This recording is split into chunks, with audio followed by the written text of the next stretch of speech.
The black-haired man in military attire collapses to the ground as blood stains his chest. A massive, dark-scaled dragon roars fiercely, spewing a torrent of flame across the landscape. Tia Rossetti gazes from behind as the black-haired man kneels in the distance, wounded and alone. Overwhelmed by shock, Tia Rossetti trembles as she watches the tragic scene unfold before her eyes. Staggering in pain, the black-haired man resolves to fulfill his given role despite the cost. A girl with short black hair sleeps peacefully, unaware her life is about to change forever. Tia Rossetti awakens in a cold stone cell, shackled and seized by a sudden, terrifying chill. Confused, Tia Rossetti wonders where she is and what the heavy shackles on her wrists mean. Tia Rossetti discovers a glowing book, shielding her eyes as it emits a sudden, blinding flash. The ancient tome hovers midair, radiating a magical golden glow that illuminates the dark prison. Startled by a sudden noise, Tia Rossetti recoils in fear while still bound by her chains. Terrified, Tia Rossetti drops the book upon realizing the inanimate object is actually capable of speech. The floating book expresses annoyance through a system window as Tia Rossetti looks up in disbelief. A system notification scolds Tia Rossetti, demanding that books must be treated with more careful consideration. Tia Rossetti screams in shock, finally confirming the impossible reality that the book is indeed talking. A floating book introduces itself as a guide for Tia Rossetti's time in the novel, though she is confused about being in a book and what a guide is. The guide reassures her it will provide assistance even if she has never read the story before. Tia Rossetti is revealed as Tia Rossetti Isol, a tragic character within the world of a fantasy novel. Tia Rossetti desperately begs to be sent back home, but the guide coldly refuses her request. The guide announces the arrival of the story's male lead, prompting Tia Rossetti to shout in surprise. Light floods the cell, causing Tia Rossetti to wince as the mysterious savior approaches her dark prison. A system window reveals that Tia Rossetti's only chance to return home depends on her actions. Lexian appears at the door and calls her name, causing Tia Rossetti's heart to race with emotion. The guide informs her that she must become the perfect Tia Rossetti to fulfill her destiny. A final instruction appears, ordering Tia Rossetti to see the book story through to the end. Overcome with sorrow, Tia Rossetti weeps as she realizes the weight of the path ahead. Back on the battlefield, Lexian tells her to run away while Tia Rossetti reflects on her fate. Tia Rossetti recalls her role as to save Lexian by killing the dragon even if she dies. Holding the dying man, Tia Rossetti listens as Lexian weakly calls out her name one last time. Lexian begs Tia Rossetti not to cry while she internally laments how her heart is breaking because she fell in love with him despite knowing they could never be together.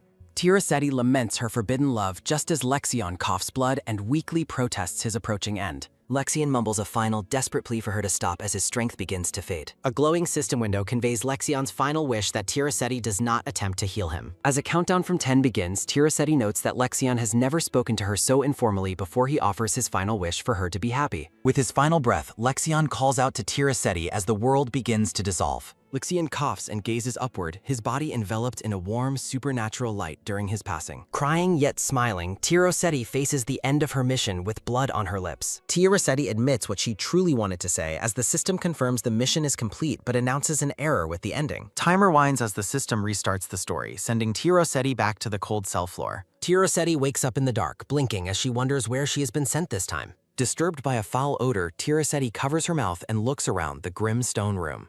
Still disoriented, Tia Rossetti sits on the stone floor, trying to make sense of her renewed surroundings. Tia Rossetti realizes with growing horror that she is unable to move her legs in her current state. Light spills into the room as a heavy door creaks open, drawing Tia Rossetti's attention upward. Shielding her eyes from the sudden brightness, Tia Rossetti groans in discomfort as someone enters the room. Tia Rossetti looks up in shock, seeing Lexian standing at the doorway in his regal black attire. Lexian offers a gentle, heartbreaking smile as he looks down at the woman he finally found. Lexian claims he has finally found Tia Rossetti, though she is unable to hear or understand what he is saying. A blonde soldier shouts that they found a survivor and orders her immediate removal from the site. Two soldiers peer into the dark room, gasping in surprise at the discovery of the captive woman. Lexian watches silently as the blonde knight commands his men to move the survivor out quickly. Tia Rossetti realizes she survived and wonders what is happening while surrounded by Imperial soldiers. Lexian covers Tia Rossetti as the blonde knight remarks on the foul stench of death. Narrative text details the dangerous dragon and their late arrival to the disaster site.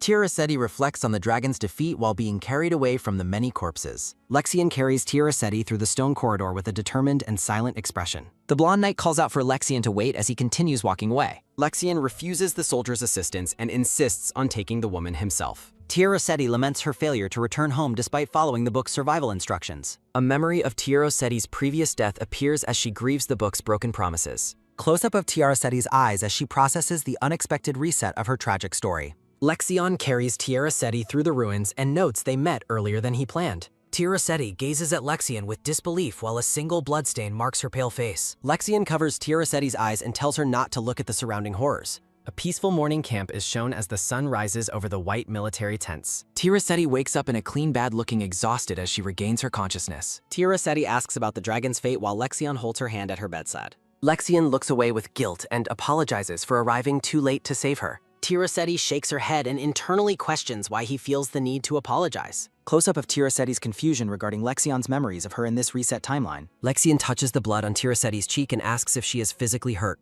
Tia Rossetti clarifies that the blood on her face does not actually belong to her. Lexian appears relieved by her answer and gazes at her with a gentle smile. Thought bubbles highlight Tia Rossetti's surprise at Lexian's uncharacteristic display of emotion and relief.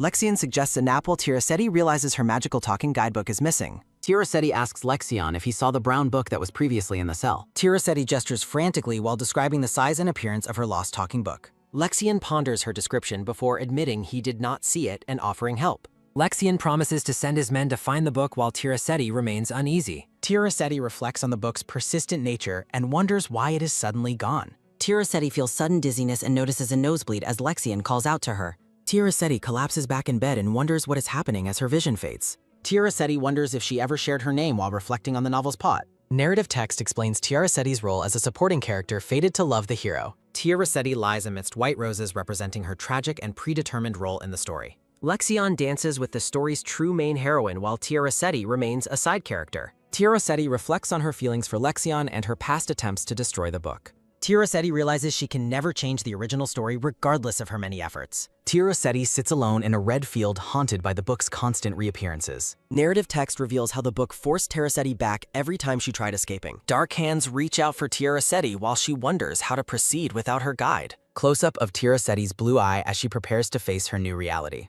A maid with short brown hair enters the room carrying a wooden water bucket. Tia Rossetti wakes in darkness and discusses turning off the light with the maid Margarita. Tia Rossetti smiles as Margarita explains her duty and the reason for the dark room. Margarita explains Lexian's order to keep the room bright because Tia Rossetti fears the dark. The maid sighs as she recounts the Duke's strict instructions for the lady's comfort. Narrative text explains Tia Rossetti's trauma from being locked away during a 3-day disaster. Tia Rossetti reflects on how strange it is that Lexian knows her fears and secrets. Chibi versions of Tia Rossetti and Margarita share a lighthearted and cute interaction together. Margarita brings a fruit tray and urges Tia Rossetti to eat and recover her health. Margarita brings a tray of bread and milk, advising Tia Rossetti to eat slowly. The maid explains that Tia Rossetti's stomach might hurt after going 3 days without food. Tia Rossetti stares in wide-eyed shock after hearing how long she has been asleep. An inner monologue reveals Tia Rossetti's disbelief at having lost 3 days to unconsciousness. Disoriented and confused, the white-haired woman tries to process the sudden passage of time. Tia Rossetti questions Margarita about the current date and whether Princess Siren's debut was delayed. Margarita confirms that the princess's debut banquet actually began yesterday, much to Tia Rossetti's concern. Tia Rossetti looks distressed as she internally realizes the significance of missing the banquet's start. A portrait identifies Princess Siren Aiden Verbel, the beautiful green-haired royal of the Empire. Narrative text establishes Siren's high status as the esteemed princess within the imperial family. A ferocious dragon breathes flames and lightning as 2 figures stand ready for battle. Text describes the heroine of Cell as Lexian's protector during the dragon's final assault. Young Lexian and young Siren are shown holding hands while walking down a staircase. Adult Lexian stands in the palace, looking towards Siren amidst a flurry of petals. Tia Rossetti panics because the story cannot start without the lead couple's meeting. A close-up highlights Tia Rossetti's intense gaze as she analyzes the failing narrative timeline. Tia Rossetti remains lost in thought while the concerned maid watches her from the bedside. Tia Rossetti tells Margarita she needs fresh air despite the maid's protests about her health. Peering through the curtains, Tia Rossetti prepares to investigate the changes in this new world. Tia Rossetti walks through a sun-drenched field, overwhelmed by her own confusion. Thought bubbles reflect Tia Rossetti's deep sense of being lost within this rewritten story. Tia Rossetti stops in her tracks upon encountering a blonde man wearing a military uniform. The blonde man calls out to her, waving his hand to get her attention. An ornamental frame introduces the blonde man as Gregory Aiden Wexler. Gregory follows Lexian through a bright hall, his expression unreadable as they walk together. Narrative text explains Gregory's youth and his distinct emerald green eyes during childhood. Young Gregory, Siren, and Lexian grew up together as close companions within the palace. Darkness and blood-red splatters emphasize the tragedy of Gregory's father dying from a betrayal. Gregory's life spiraled into vice, represented by wine bottles and scattered gambling cards. Images of cards, wine, and a mysterious woman illustrate the despicable life Gregory led. Gregory greets Tia Rossetti with a polite bow, noting he wasn't sure he saw her correctly. Tia Rossetti curtsies in return, though she remains visibly tense during their unexpected meeting. Standing amidst the blue flowers, Tia Rossetti looks weary as she interacts with the nobleman. Gregory leans in close, causing Tia Rossetti to gasp in surprise at his sudden proximity. Tia Rossetti groans in discomfort as the stress of the situation begins to take a toll. Gregory begs Tia Rossetti not to tell Lexion he surprised her, fearing Lexion might hit him. Tia Rossetti wonders why the Duke is involved, covering her mouth in a moment of realization. Gregory looks baffled by Tia Rossetti's reaction, raising his hands in a defensive, questioning gesture. Rubbing his chin, Gregory asks Tia Rossetti if she truly doesn't understand the current situation. Gregory wonders what kind of situation this is as Tia Rossetti looks down pensively. Shards of a broken memory show Tia Rossetti reflecting on her return to a changed past.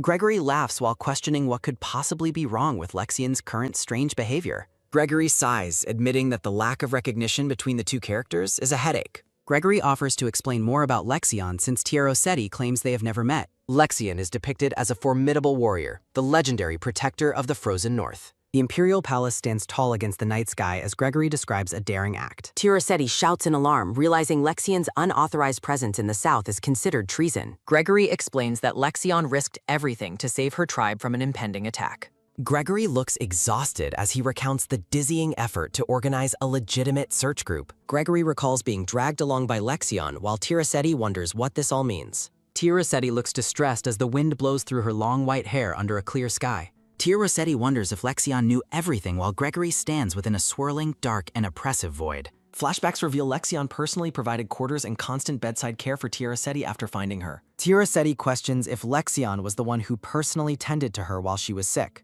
The white-haired woman looks shocked, questioning if it wasn't Margarita who cared for her for 3 days. Gregory explains that Lexion personally cared for Tia Rossetti and suspended the search after she was found. Tia Rossetti feels guilty about the misunderstanding, clutching her dress as she reflects on her request for sleep. A solitary tree stands against the mountains while Tia Rossetti worries about Lexion finding out the truth. Text on a dark background questions how Lexion knew about the Isol tragedy and her location. Tia Rossetti turns to find Lexion standing nearby, surprising her and Gregory during their meeting in the field. Tia Rossetti gazes at Lexion with wide eyes, softly uttering his name as she processes his sudden appearance. Lexion appears visibly distressed and weary, with sweat beading on his forehead as he looks at her. The scene highlights a moment of silent, intense connection between Tia Rossetti and Lexion amidst the flowers.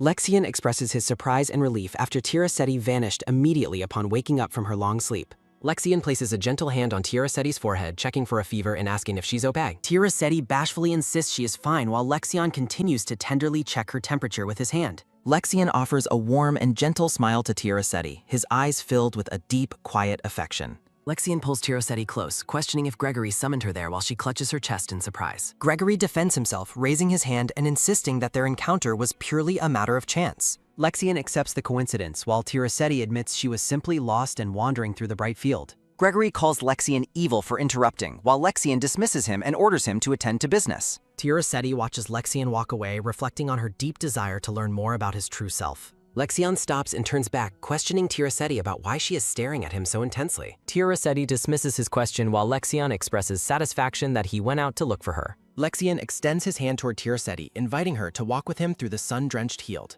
Lexion offers his hand with a charming smile, radiating a noble and inviting aura in the sunlight. Tia Rossetti looks down with a pensive expression, her heart heavy as she prepares to take his hand. Lexion and Tia Rossetti walk together through the lush garden, their forms silhouetted against the bright, flowery landscape. Tia Rossetti admires the beautiful flowers, while Lexion notes that his northern home has even more stunning displays. Tia Rossetti picks a white flower, expressing curiosity about the many beautiful northern flowers Lexion just described. Lexion smiles warmly, promising Tia Rossetti that she would surely find many flowers to her liking in the north. Tia Rossetti looks down at her shoes, formally addressing Lexion by his noble title as the Duke. Standing together in the sunlight, Lexion looks toward Tia Rossetti as he speaks her full name out loud. Lexion gazes at Tia Rossetti with warmth and requests that she call him simply by his name. Tia Rossetti reacts with surprise as Lexion gently tucks a white flower behind her ear in the garden. Lexion turns his head slightly, his expression soft and expectant as he waits for Tia Rossetti's response. Tia Rossetti hesitates to use his name, but Lexion reassures her that it is perfectly fine to do so. Lexion looks directly at Tia Rossetti and suggests that calling him Xeon would be much better for them.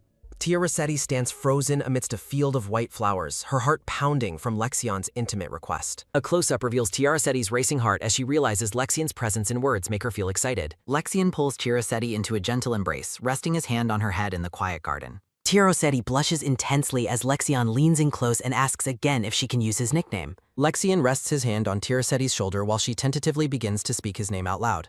Tiroseti nervously asks if Zeon is correct while Lexion holds her hand firmly in the bright sunlight. Lexion and Tiroseti stand hand in hand surrounded by white roses, sharing a quiet, romantic moment in the garden. Text over a fractured background reveals Tiroseti's questions about how Lexion found her among the corpses. Tiroseti resolves to enjoy the happiness of the moment as Lexion gazes at her with a smile. Lexion holds Tiroseti's hands tightly, admitting he was deeply worried when she collapsed earlier in the ruins. Lexion looks down with a pained expression, apologizing once more for not arriving earlier to save her. Tiroseti internally questions why he is so familiar and apologetic despite this being their first meeting. Lexion confesses his love at first sight while white flowers bloom in the garden. The dark-haired man cradles the white-haired woman with a look of intense protective concern. Shaken by the unexpected revelation, the white-haired woman tells herself this simply cannot be. Reflecting on the original story, Tiroseti recalls she was meant to love Lexion first. Lexion holds Tiroseti's hand, asking her not to run as he expresses his feelings. Tiroseti stares in silent wonder, questioning how he could possibly know her private childhood nickname. A mystical book reveals that the characters within its pages are bound by a script. Bound by the original plot, Tiroseti reflects on her previous inability to act with freedom. A puppet doll represents Tiroseti being ensnared by the inescapable thorns of the narrative state. Tiroseti watches Lexion walk away, wondering how he can act so freely despite the script. Princess Cyrene stands gracefully in her green gown, surrounded by a soft, luminous floral glow. Tiroseti resolves to avoid Lexion's confession to protect herself from being hurt once again. Lexion explains that he simply wanted to use the nickname, though she never told him. A simple thought bubble explains the phonetic similarity between the letters of her nickname, TD. Lexion smiles warmly while noting the symmetry of the first and last letters of her nickname. Standing in the sunlight, the woman with newly black hair softly calls out the name Zeon. The search team arrives at the bustling capital after finishing their grim work in Isel. Townspeople celebrate in the streets as the final day of the grand banquet begins. The maid claps her hands in delight while observing the lady's stunning transformation. Margarita marvels at the black-haired woman's beauty in her intricate, glittering light blue ball gown. The black-haired woman stands elegantly in her voluminous blue gown amidst a field of roses. Tiroseti nervously asks if her appearance is acceptable, but the maid assures her she is perfect. Margarita rushes Tiroseti along to ensure they arrive in time for the princess's debut event. Tiroseti feels foolish for her excitement, assuming Lexion has already partnered with Princess Cyrene. Tightening her white gloves, Tiroseti tells herself not to be stupid about her lingering hopes. Lexion presents Tiroseti with a magic ring to hide her identity by changing her hair color. Tiroseti hesitates to take the ring, but Lexion insists she must hide from the imperial family. When Tiroseti asks why, Lexion admits he wants to prevent the royals from taking advantage. Knowing the imperial family's cruelty, Lexion remains deeply worried for the fearful and alone Tiroseti. Tiroseti promises to use the magical hair-changing ring as carefully as she possibly can from now on. Lexion smiles with satisfaction as Tiroseti agrees to protect her identity with the new tool. Startled from her deep thoughts, Tiroseti reacts with surprise when she hears her name called. Margarita holds Tiroseti's hands and asks if she feels ill, but the woman insists she's fine. Tiroseti offers a soft, genuine smile while closing her eyes in a moment of inner peace. The small woman continues to read her letter while eating a snack in a quiet moment. Tiroseti and the maid descend the grand palace staircase, preparing to attend the final banquet. Prince Gregory greets the ladies, causing Tiroseti to look at him with his startled, questioning expression. The blonde prince offers a charming smile, radiating confidence as he stands before the two women. Looking confused by his sudden appearance, Tiroseti asks Gregory what he is doing there. Gregory bows elegantly and explains that he has arrived to personally pick up the young lady. Tiroseti assumes that Lexion must have already gone ahead to the banquet hall without her. Amidst the white flowers, Tiroseti silently questions what she had even expected from the situation. Gregory gallantly takes Tiroseti's hand as they prepare to depart for the palace event together. 4 white horses pull the ornate royal carriage down the stone path toward the capital. Inside the carriage, Gregory calls her suspicious, while Tiroseti asks him to clarify his meaning. Gregory notes Lexion's unusual behavior, but Tiroseti insists the Duke only feels pity for her loss. Reclining in his seat, Gregory insists that Lexion's feelings for her are not a mere misunderstanding. Tiroseti looks puzzled as Gregory's driver announces they have finally arrived at the banquet.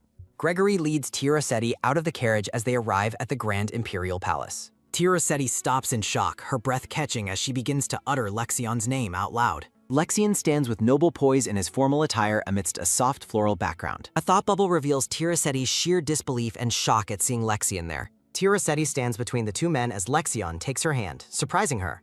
Lexian gazes at Rossetti with a soft smile and compliments her stunning appearance. Blushing from the unexpected praise, Rossetti shyly offers her thanks to the smiling Duke. Gregory bids farewell as Lexion asks Rossetti if she will be his partner for the banquet. Confused by the turn of events, Rossetti knows Lexion should be with Princess Saren. Lexion looks directly at Rossetti and insists on being her partner for the evening. Rossetti's heart races as she stares back at Lexion, overwhelmed by his intimate presence. Pink roses bloom under a clear sky as Lexion invites Rossetti to depart with him. Lexion leads the elegant Rossetti by the hand as they walk through the palace garden. Rossetti questions Lexion's choice, wondering why he wants to be her partner so badly. Lexion looks back with a soft expression, stating he simply wants to experience this with her. Rossetti reflects on the incomprehensible situation as she walks in her voluminous blue gown. Internal text notes that Lexion was originally Princess Siren's partner in the previous life. A flashback reveals the original story where Lexion danced with the green-haired princess at the banquet. Rossetti worries that the original story is changing and she cannot trust her knowledge anymore. Looking startled, Rossetti feels the weight of the changing narrative as she continues walking. Lexion and Rossetti enter the grand hall hand in hand, drawing the attention of the crowd. Lexion turns away and firmly says no, rejecting a request or person off-screen. Rossetti stands frozen in the banquet hall, feeling vulnerable under the gaze of the nobles. Kneeling among flowers, Lexion holds Rossetti's hand and says going with her makes him happy. A close-up of Rossetti's eyes shows her shock as a devastating realization strikes her. Rossetti recalls a dying woman's face, realizing Lexion just repeated his final words. Lexion gazes at Rossetti with deep affection while holding her gloved hand to his face. Onlookers whisper about the mysterious lady standing beside the Duke in the grand ballroom. Two noblewomen gossip about the black-haired woman, wondering who she could possibly be. Lexion pulls Rossetti close as the nobles wonder if she is his new girlfriend. A noblewoman wonders if Rossetti's black hair means she is actually a distant relative. Rossetti accidentally steps on Lexion's foot during their dance, causing a brief moment of clumsy silence. Lexion apologizes and reassures Rossetti that she can step on him as much as she likes. Rossetti promises to dance better next time while Lexion gazes at her with a warm smile. Rossetti remains deeply confused by Lexion's behavior, questioning the cause of these massive plot changes. The Crown Prince and Princess Sirene are announced as they enter the grand banquet hall. Rossetti looks on with apprehension as she prepares for the entrance of the story's heroine. Princess Sirene appears in a beautiful pink gown, looking every bit the protagonist of the novel. The two couples stand face to face in the hall, the atmosphere thick with tension and unspoken history. The Crown Prince and Lexion exchange silent, heavy stares as they confront one another. Crown Prince Kronos Aiden Verbal wonders why Lexion refused him, questioning if Rossetti is the reason. Lexion protectively takes Rossetti's hand and announces his arrival before Crown Prince Kronos Aiden Verbal. Princess Sirene apologizes for any trouble while the Crown Prince demands an apology from Lexion. The Crown Prince insults Rossetti's manners, calling her an insolent woman for not greeting him.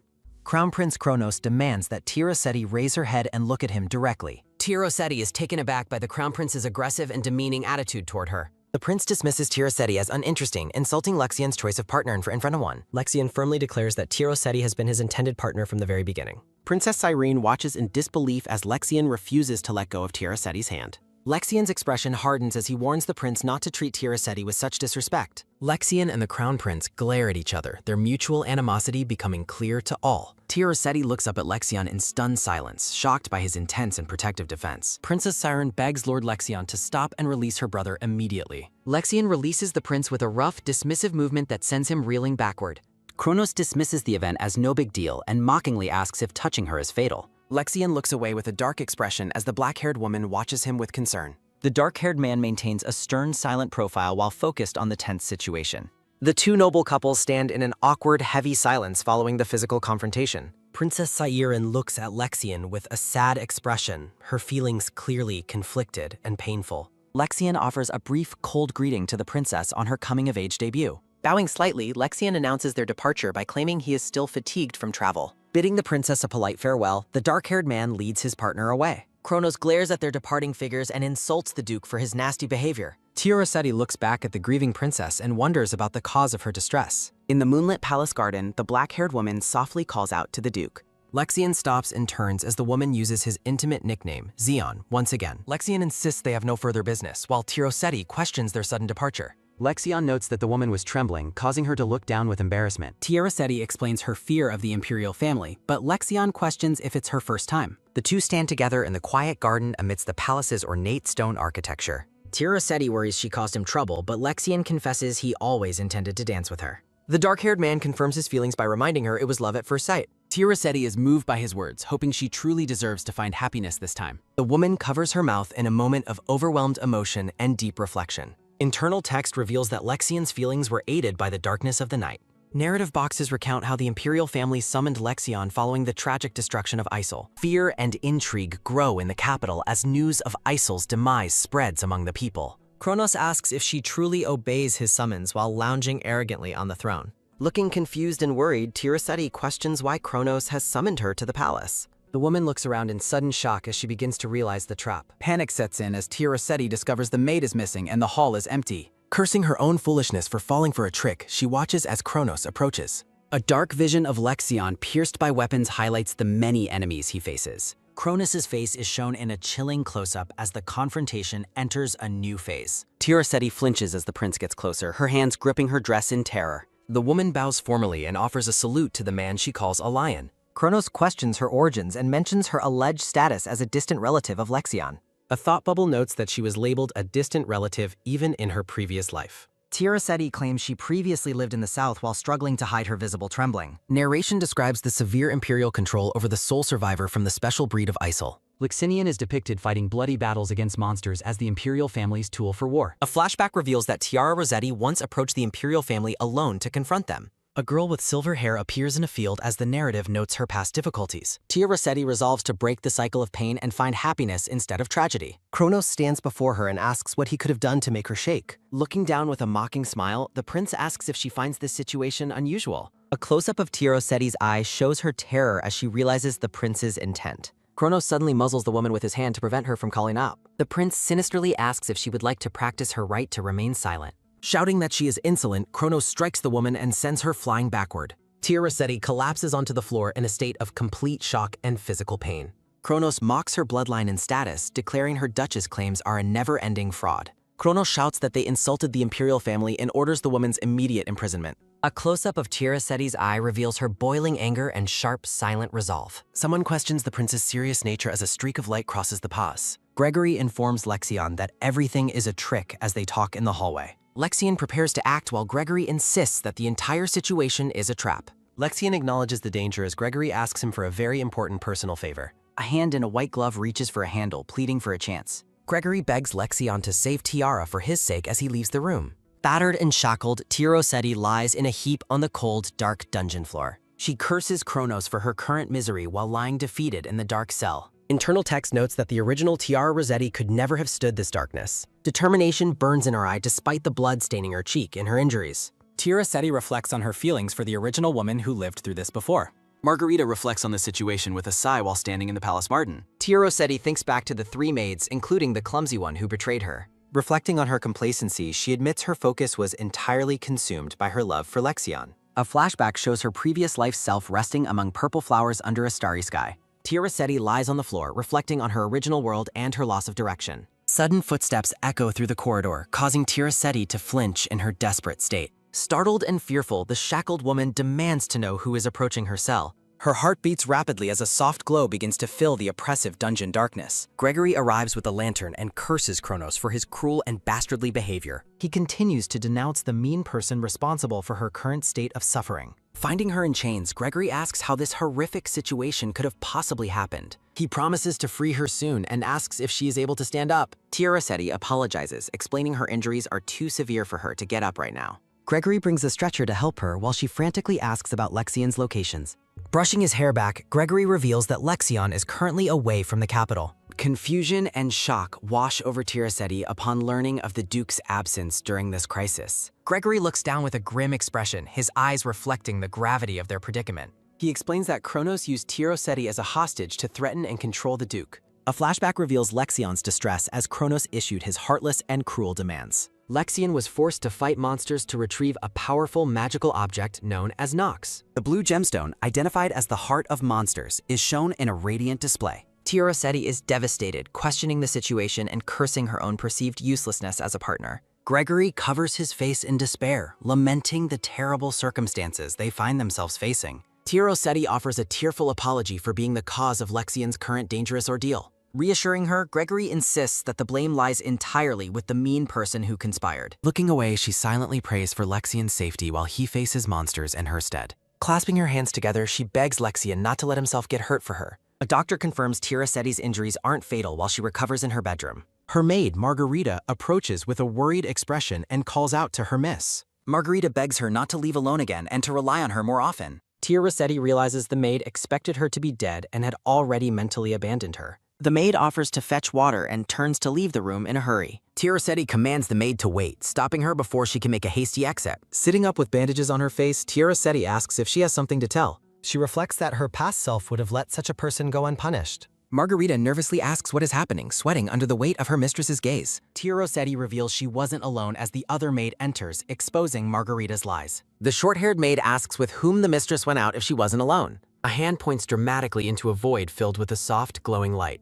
Pointing at the other maid, Tira Rossetti claims she was brought before the prince. Tira Rossetti explains she was tricked by a fake letter supposedly sent by the Duke. Margarita tries to defend herself while the other maid stares at her with deep suspicion. Tira Rossetti commands that the traitor be thrown into the dungeon to uncover the truth. Shouting her name, the accused maid is dragged away while the scene abruptly shifts. The short-haired maid asks if Tira Rossetti still has the letter that caused the trouble. Tira Rossetti apologizes, explaining the letter was taken from her during her time in captivity. Comforting her mistress, the maid holds her hand and says there is no problem. The short-haired maid smiles kindly and expresses her unwavering belief in Tira Rossetti. Tira Rossetti is touched by the kindness of the maid who stayed by her side. Reassuring her, the maid gently wipes Tira Rossetti's tears and tells her not to cry. Tira Rossetti asks about the Duke, and the maid confirms a letter was already sent. Looking down with a somber expression, Tira Rossetti quietly accepts the news regarding the Duke.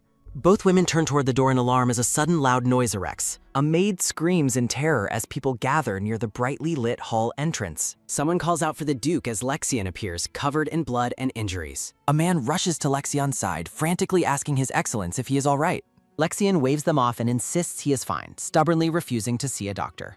Lexian stands battered and bleeding as Tira Rossetti calls his name from the palace stairs. Panting heavily, Tira Rossetti runs down the stairs to reach the injured man she loves. A close-up reveals Tira Rossetti's wide-eyed horror at the state of Lexian's battered, bloody face. Reaching out with a gloved hand, she calls his name as she approaches him. The two embrace passionately in the hallway, surrounded by a swirl of glowing white petals. Relieved he is safe, Tira Rossetti begs him to see a doctor for his wounds. Lexian looks at her with blood-stained cheeks, stating he is fine now she is safe. Holding her close, the Duke expresses his deep happiness at seeing Tira Rossetti safe and sound. Tira Rossetti urgently repeats her plea for him to seek immediate treatment for his severe injuries. Clinging to him, she begs for his cooperation while his face reflects deep, exhaustion-filled pain. Lexian confesses his paralyzing fear that she had vanished from his life once again. Confused by his statement, Tira Rossetti asks him to explain what he means by those words. Lexian holds her tighter and begs her never to leave or go anywhere again. Overcome by his injuries and exhaustion, Lexian collapses into Tira Rossetti's arms in the hallway. Tira Rossetti holds the unconscious Duke, her expression filled with shock and growing concern for him.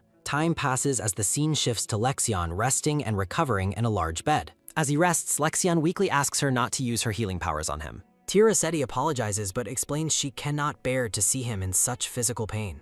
A close-up shows Lexian's bandaged arm and the scars he earned during the monster hunt. Lexian sleeps soundly in his bed as Tira Rossetti watches over him with a thoughtful expression. A beautiful woman with long silver hair looks back with a gentle, slightly pained smile. The silver-haired woman drops a book as she looks away from the palace architecture. A hand grabs a book, noting that it has finally appeared with a red cover. Tira Rossetti holds the mysterious book with a surprised expression as she realizes what it is. Noticing the color change, she decides to take the book to her room to investigate. Entering her room, Tira Rossetti checks to see if anyone is present before examining the object. Opening the book triggers system messages about an epilogue, a reset, and a missing protagonist. Tira Rossetti's eyes glow bright blue as she questions the meaning of the strange notifications. A dark, textured panel appears with the word "Guide" written in large, bold letters. A system window welcomes Tira Rossetti to the component of dragons while the book floats. Tira Rossetti asks the book why she remains trapped inside the narrative despite finishing her path. She argues that she completed her ending and shouldn't still be inside the story's world. The book glitches violently, displaying garbled text as it struggles to respond to her demands. A system window appears stating that it does not understand the nature of her question.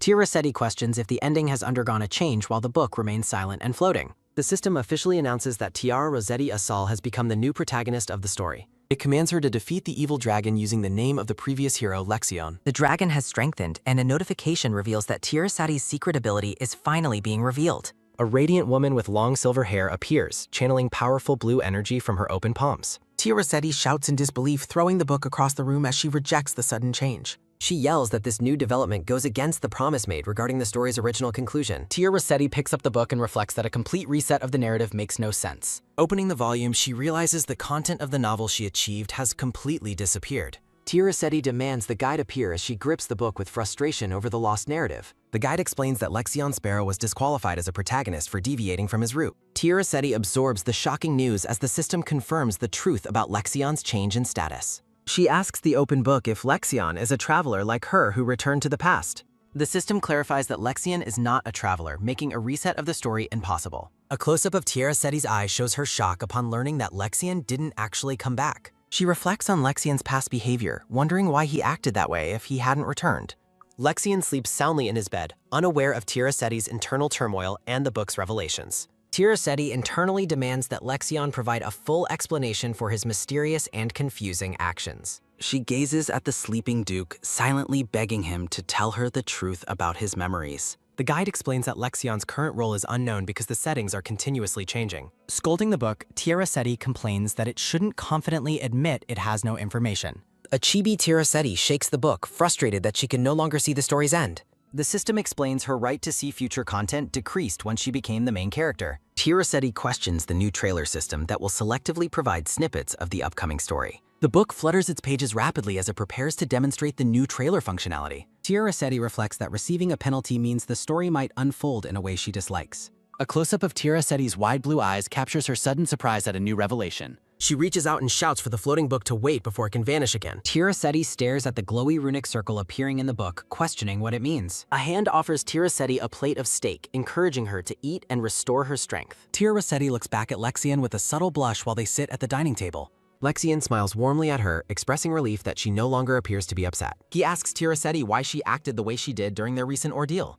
Tia Rossetti looks down sadly, stating that seeing him in pain is very difficult for her. She asks if it is acceptable for him to suffer while she remains completely safe. Lexion tells her never to repeat her actions, stating he would rather bear the pain himself. Liexin gently lifts Tia Rossetti's chin while they stand together amidst a swirl of purple flowers. Smiling, Lexion reassures her that he is fine and encourages her to finish her meal. Tia Rossetti thanks the Duke and takes a bite of the steak while they dine together quietly. While drinking tea, Lexion mentions he will be returning late today due to some private business. He explains he has matters to handle before they return north, leaving Tia Rossetti visibly startled. Tia Rossetti slams her hands on the table and begs Lexion to let her join him to there. She stands at the table blushing while Lexion watches her sudden outburst with a calm expression. Lexion remarks that it is nice to hear her making such a loud and energetic noise. Bowing her head in deep embarrassment, Tia Rossetti offers an apology for her sudden and frantic behavior. She grips the tablecloth tightly, showing her determination to remain by Lexion's side during his business. Lexion looks down with a pained expression as blood trickles from his mouth.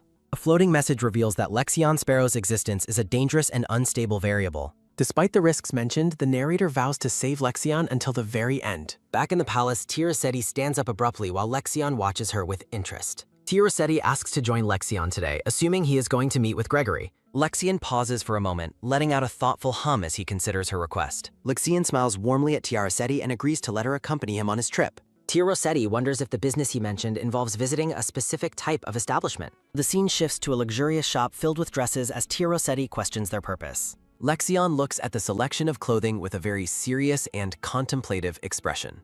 Tia Rossetti reflects on her belief that Lexion intended to meet Gregory to repay a debt.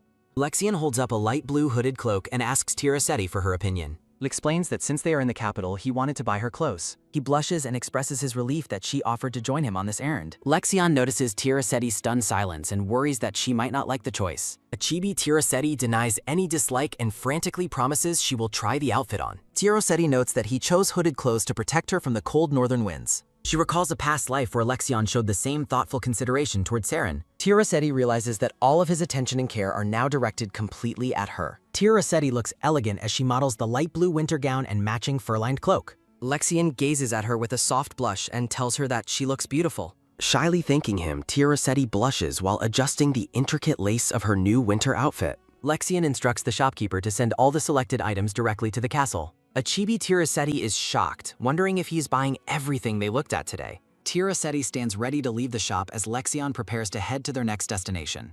Offering his hand, Lexion asks Tia Rossetti if they should move on to their next location. Tia Rossetti reaches out to touch the beautiful white ribbon and lace on her new dress. She smiles warmly as she takes Lexion's hand, ready to continue their day in the capital. The scene shifts to a large two-story building under a clear and bright blue sky. Waiting outside, Tia Rossetti wonders if Lexian is currently finishing his business at the weapon shop. Lexian approaches Tia Rossetti and asks her. Lexian asks if she is done while Tia Rossetti confirms she is ready to move on. Tia Rossetti notices the sword Lexian is carrying and realizes it is exactly what she expected. She reflects on how this sword perfectly suits Lexian's style, just like in his previous life. Tia Rossetti praises the quality of the sword while Lexian begins to respond to her compliment. Lexian draws a small, ornate silver dagger from its sheath and holds it toward her. Lexian presents the beautiful dagger as a gift for her, calling Tia Rossetti by her nickname. Tia Rossetti promises to use it well, but Lexian hopes she never faces a danger requiring it. Gregory arrives at the weapon shop and waves while calling out to Lexian with excitement. Greeting Tia Rossetti, Gregory asks how she has been feeling since they last saw each other.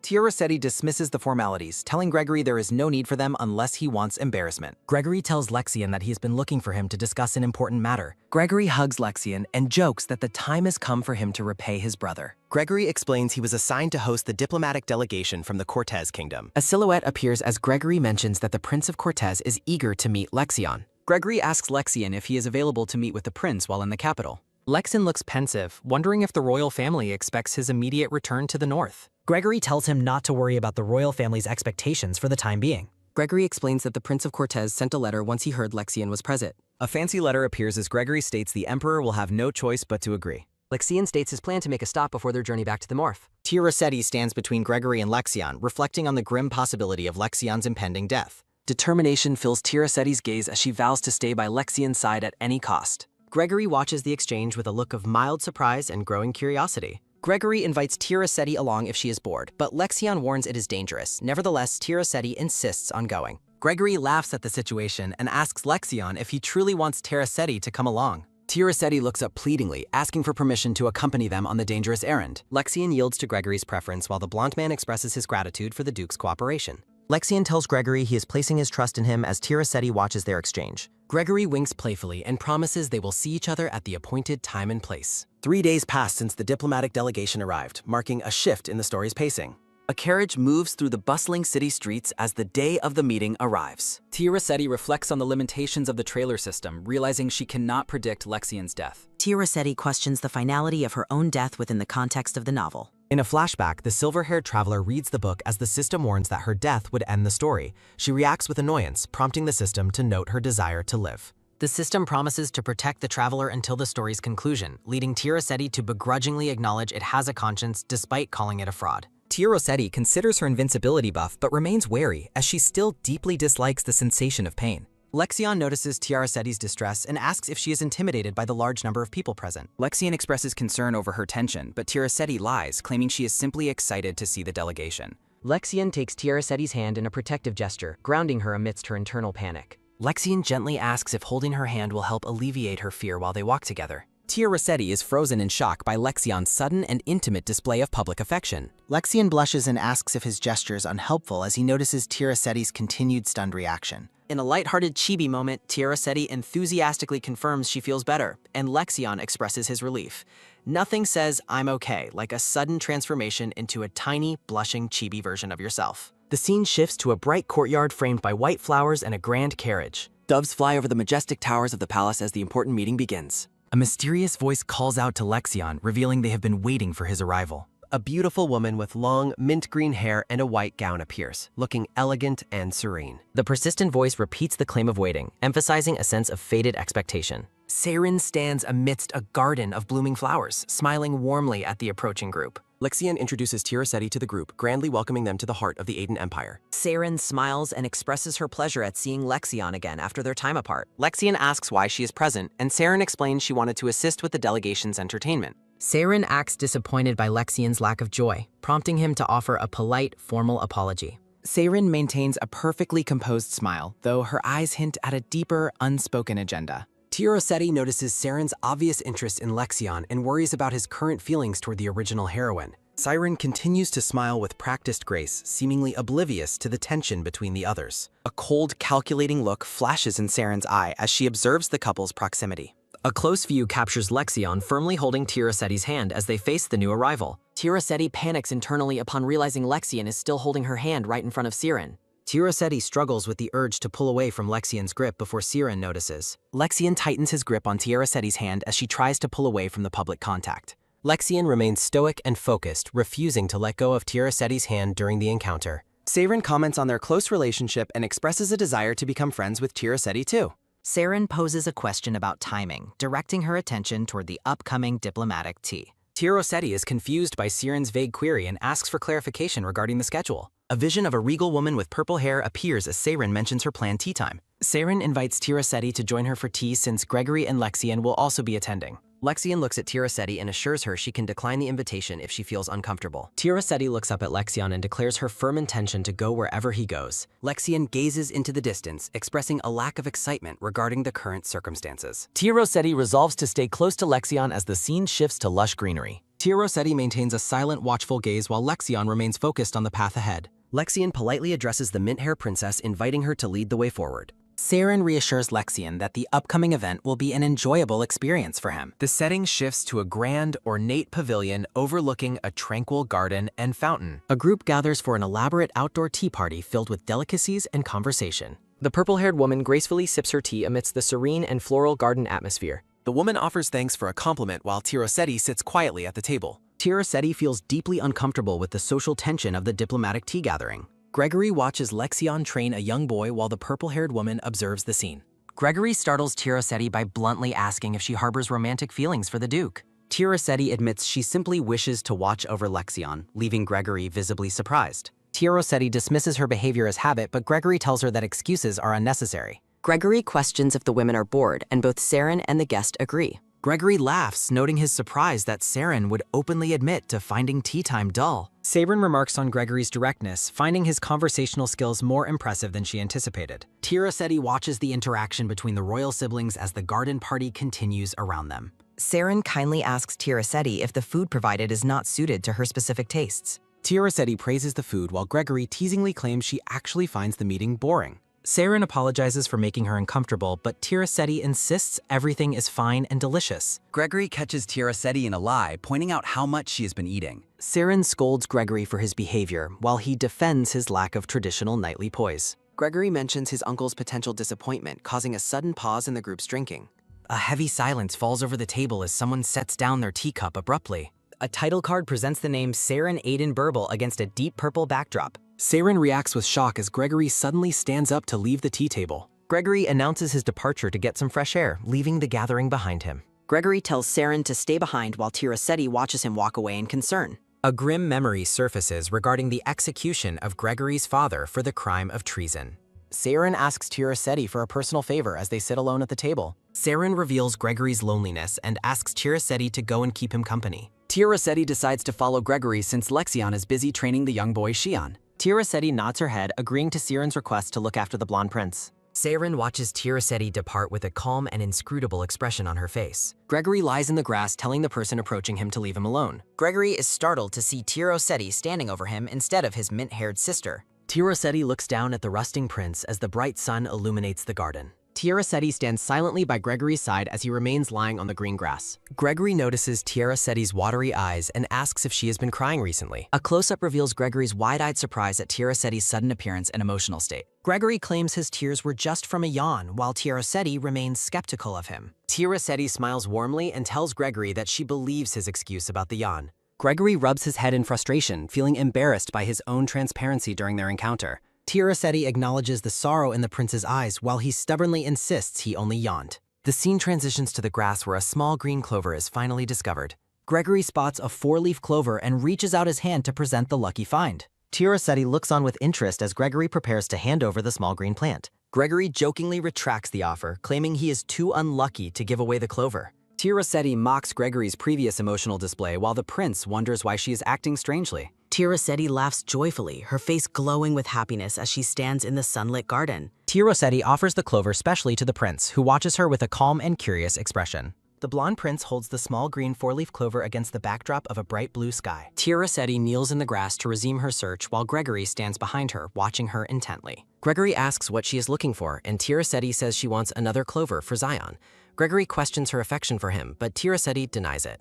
Gregory sighs, remarking that Lexion won't annul the current situation. A vision appears of a couple at the altar, signifying a marriage between Saren and her chosen bridegroom. Tia Rossetti looks away with a serious expression as she is warned that she will only end up hurt. Tia Rossetti admits she knows. Gregory asks if she can pretend ignorance, stating he's on his sister's side.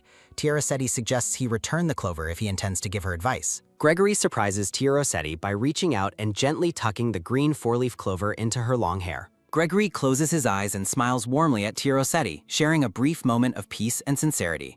Gregory stretches his arms and suggests that they head back together now that their search is over. Tia Rossetti agrees to return as she stands with the prince, the clover still resting within her dark hair. A soft pink transition panel with sparkles signals a shift in time or location within the Garden Palace. The scene shifts to an overhead view of a table filled with various cheeses, fruits, and wine bottles. Saren and her guest laugh and propose a toast, thoroughly enjoying the abundance of wine at the party. Tia Rossetti and Gregory look on in utter disbelief at the chaotic drinking habits displayed by the two women. Saren looks up with a cheerful, blushing face, clearly affected by the large amount of alcohol she consumed. Saren shouts out to her brother with great enthusiasm as she spots him returning to the tea gathering. Saren lunges forward and hugs Gregory tightly, her face flushed with drunken joy while he looks slightly overwhelmed. Gregory questions Saren's drinking habits. Tia Rossetti looks around and asks where Lexion went, while Saren giggles helplessly. Gregory asks Saren why she didn't stop Lexion from leaving as he struggles to support her swaying form. Tia Rossetti looks worried and surprised upon realizing that Lexion has already left the area without a word. Gregory explains that Lexion likely went to find Tia Rossetti. He tells Saren she cannot sleep there as she slumps. Tia Rossetti says she will look for the Duke. She bumps into someone, apologizes, and looks up in surprise. Tia Rossetti freezes as she gazes into the eyes of the man who has suddenly appeared before her path. Lexion stands before Tia Rossetti with a gentle, knowing smile, softly acknowledging her presence with a simple greeting. Gregory asks Lexion if he intends to just watch. Lexion notes Saren is drunk because of Gregory. Gregory disagrees. Lexion looks at Gregory and dismisses him, telling the prince he is free to go from the area. Gregory says he has another drunk princess to manage as the purple-haired guest stumbles around in the background. Lexion asks Tia Rossetti for permission to visit the palace. She agrees and he thanks her with a smile. The perspective shifts to the massive, ornate doors of the palace, guarded by two knights with long spears. A knight is shocked as Saren approaches the doors while being supported by the Duke on her arm. Lexion informs the guard that the princess is intoxicated and asks him to take over her care immediately. Saren clings tightly to Lexion, begging him not to leave her and to take her with him instead. Tia Rossetti watches the interaction and decides to enter the palace first, leaving Lexion and Saren at the entrance. Saren smiles warmly and bids Tia Rossetti farewell, her eyes shining as she watches the other woman walk away. Tia Rossetti walks down the long palace hallway, reflecting that she is already quite used to this lonely feeling. Saren thinks about her relief that Lexion did not reject her, feeling that her worries were entirely for nothing. Tia Rossetti narrates that Lexion's gaze toward her is different from family, but then considers that he's always kind. Tia Rossetti stares at the wall and concludes she must be mistaken about the nature of the Duke's affection. Saren thanks Lexion for bringing her back to her quarters, her expression serene and satisfied as they stand together. Lexion remains silent and stoic, his gaze cold and unyielding as he listens to the mint-haired princess's gratitude. A close view of Saren's face as the Duke begins to address her with a serious, formal tone. Lexion tells Saren that he is tired and that she should leave his presence at this very moment. Lexion continues his firm rejection, asking the princess to refrain from seeking such personal favors from him again. Lexion looks at Saren and explicitly states he does not want her making any more private requests of him. Saren asks why his attitude has changed, reminding him that he always listened to her in their childhood. Lexion replies he only listened because he was young and has no desire to argue with her now. Tia Rossetti stands alone in a garden filled with white flowers, wearing a dress that mirrors the snowy blooms.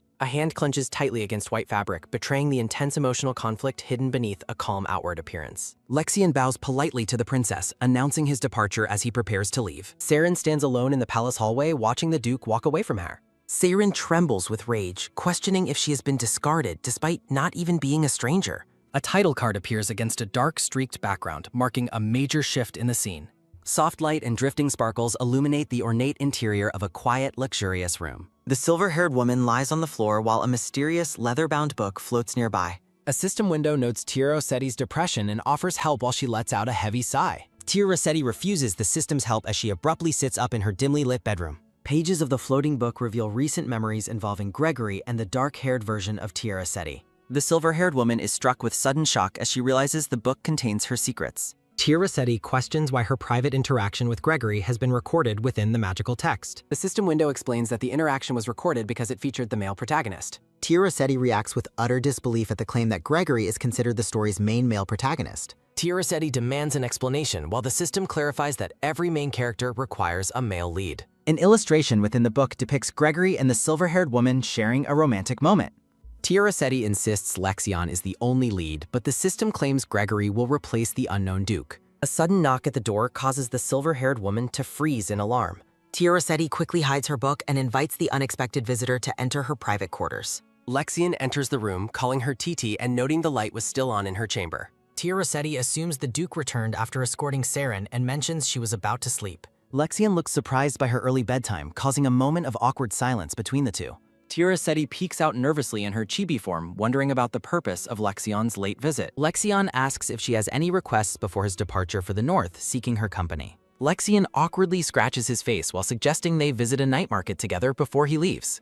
Tia Rossetti wonders if he is asking for a date as a surprise mission prompt suddenly appears. The system mission instructs Tia Rossetti to accept Lexion's date request to visit the night market. Tia Rossetti notes that this specific invitation represents a significant deviation from the original novel's plot. Lexion notices the book Tia Rossetti is holding and asks about the nature of its contents. Tia Rossetti panics internally while placing the book on her vanity among her various perfumes and bottles. Tia Rossetti lies, claiming she was simply planning to read some prayers before going to bed. A close-up shows the silver-haired woman's hand resting protectively over the cover of the hidden book. Tia Rossetti feels anxious that her excuse about the Bible might not be convincing enough for Lexion. Lexion recalls her losing a Bible previously and offers to buy her a replacement if needed. Tia Rossetti forces a cheerful smile while accepting Lexion's offer to provide her with a new book. Lexion formally asks if she would like to attend the night market tomorrow evening. Lexion mentions the kingdom's upcoming fireworks display, expressing his hope that she would enjoy the event. Tia Rossetti smiles warmly as she watches Lexion leave, feeling optimistic about the changing narrative. Tia Rossetti reflects on the unprecedented event as the system confirms she has successfully accepted the date. A new notification warns Tia Rossetti that the main stage of the story will begin very soon. The system warns of a demon's arrival during the fireworks, leaving Tia Rossetti in a state of shock.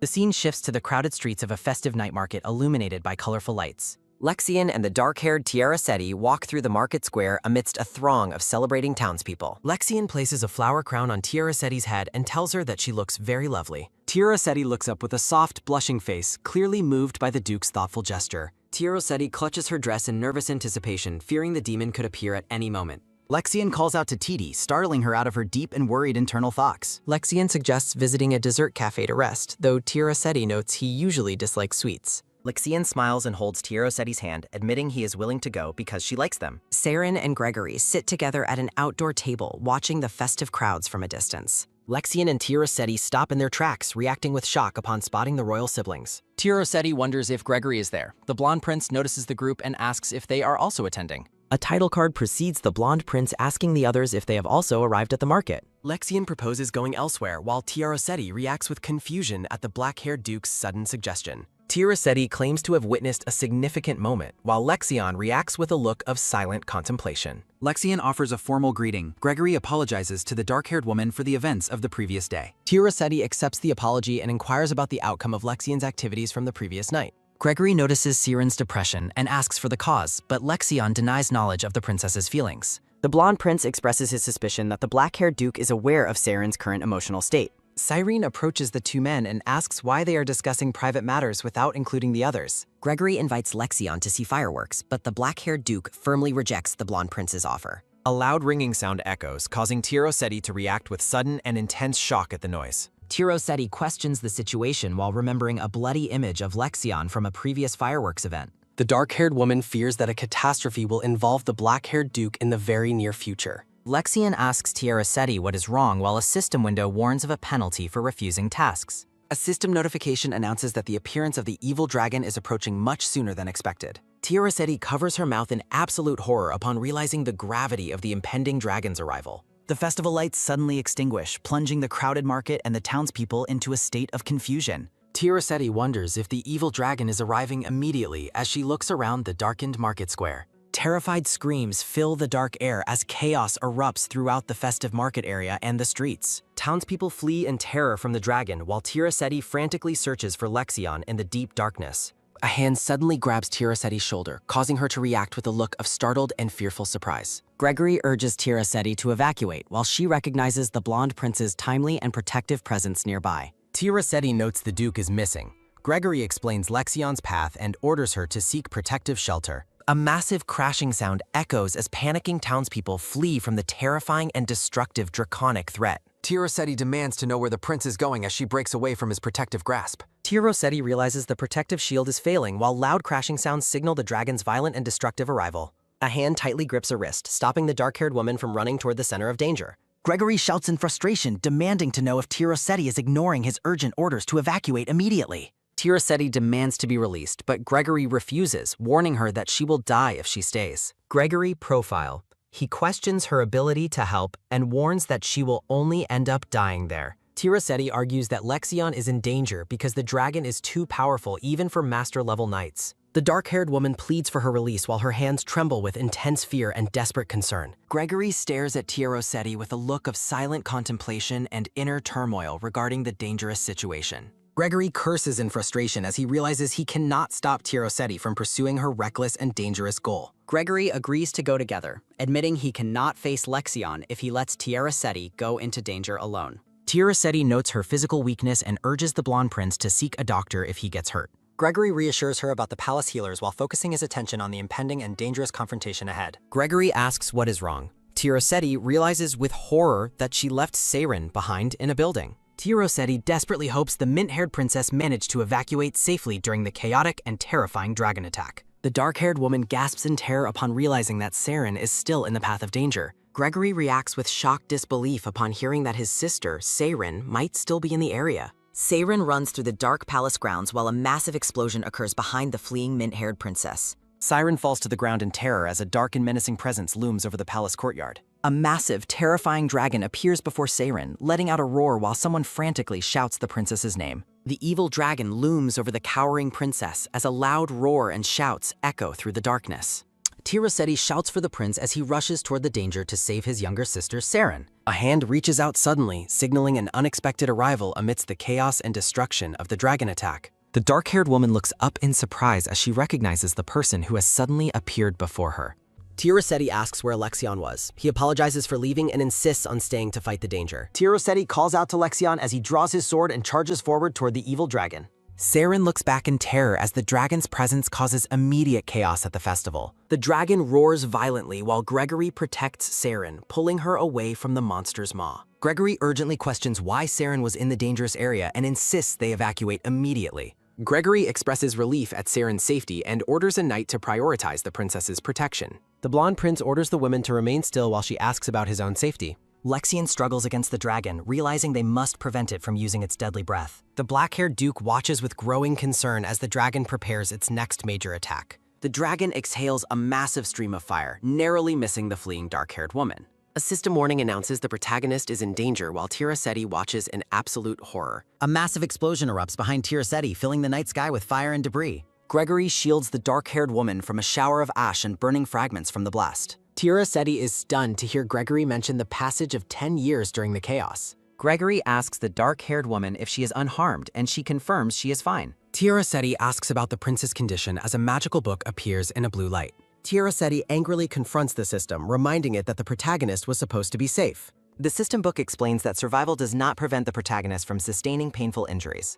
Gregory suggests moving to a safer location while Tirasetti reaches out to stop the Duke. Lexion moves between Gregory and the woman, firmly ordering the blonde prince to stay away. Gregory is bewildered by Lexion's sudden hostility and asks what the Duke is trying to imply. Gregory demands an explanation for the Duke's sudden change in behavior while Lexion remains silent. Gregory urges Lexion to speak properly and refocuses on the threat posed by the dragon. A flashback reveals the dragon slipped away after several master-level knights gathered to confront it. Tirasetti worries that the situation is far from over and doubts the system's previous claims. Gregory reflects on the end of the battle, wondering if it was fortunate for the group.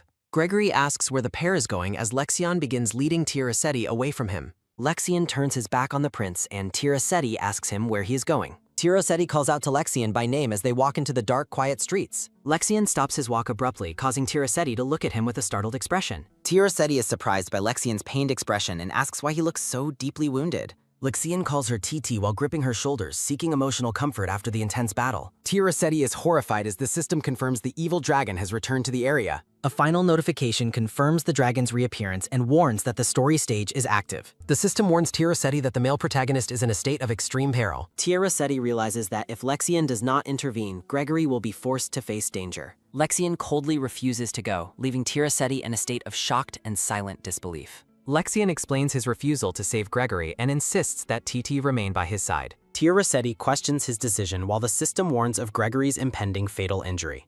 A sudden loud noise causes both Lexian and the dark-haired woman to react with surprise. A system notification flashes a dire warning that Gregory's life is currently at high risk. Gregory stares ahead with a look of determination and concern amidst the unfolding catastrophe. The system announces that Tia Rossetti has activated a hidden power to alter the story's flow. Tia Rossetti resolves to save Lexian from death by using her life-draining power to stop the threat. Lexian tells Tia Rossetti not to be anxious as he prepares to face the coming danger. Tia Rossetti smiles warmly at the Duke, expressing her devotion to him despite the surrounding chaos. Gregory struggles while bleeding, doubting if his luck will hold out for a second time. Gregory shouts a warning for someone to return to safety as the dragon looms nearby. Tia Rossetti watches in terror as Gregory is nearly struck by the dragon's massive sharp claw. A bright light emanates from a ring as Tia Rossetti activates the powerful Asta magic ability. The dragon's massive wing creates a shadow as the sky is filled with a bright magical glow. Lexian catches the falling silver-haired woman in his arms, shielding her from the dragon's attack. Lexian catches TT as they fall, while she realizes her magic was effective against the evil dragon. Lexian asks if TT is alright, and she confirms while he begins to question the power she used. A pair of feet in dark boots approach steadily as a voice lets out a sharp, mocking scoff. The mint-haired prince asks about the situation as Gregory and Princess Siren watch the Duke and woman. TT starts a formal greeting but is silenced when a hand suddenly grips her shoulder from behind her. The mint-haired prince observes TT with recognition, realizing her true identity as the minority girl named Esau. Lexian tells the prince that hiding a minority status for protection is not a crime within the vast empire. Seiren questions Gregory about threats, TT challenges the Empire's torture, and Seiren stops the prince's impudent excuses. The mint-haired prince argues that Esol's healing power makes her a resource the imperial family must strictly control. Gregory apologizes but informs the prince that he has already entrusted Esol's safety to Duke Lexian Sparrow. Gregory smiles at the Duke while the mint-haired prince fumes until Gregory firmly orders him to stop talking. TT hopes her use of Asta magic went unnoticed while Seiren expresses gratitude to the Duke before leaving. Lexian apologizes for his agitation and Gregory warns him about Kronos before they part for the north. Lexian looks at the prince's shoulder, leading Gregory to ask why he questioned him about it so early. System windows notify Lexian that the male protagonist has changed to Gregory and a permanent penalty is applied. Lexian looks at a magical book and demands that it reveal every detail about Esau without omission. The dark-haired Duke remains fixated on Esau, determined to learn the full truth about her mysterious background. Lexian repeats his demand for information, ordering the system to explain everything it knows about the woman's life. The system switches to the settings book, but Lexian scolds it for not providing immediate content change updates. A blue notification explains that the system's information is not currently synchronized and will update at a slow pace. Lexian asks if contact with Titus Book is insufficient, but the system insists on direct contact between books. Lexian notes he cannot know TT's reward conditions, but the system suggests synchronization based on the traveler's memory. Lexian calls the book useless, causing the system to warn that such comments could offend the other party.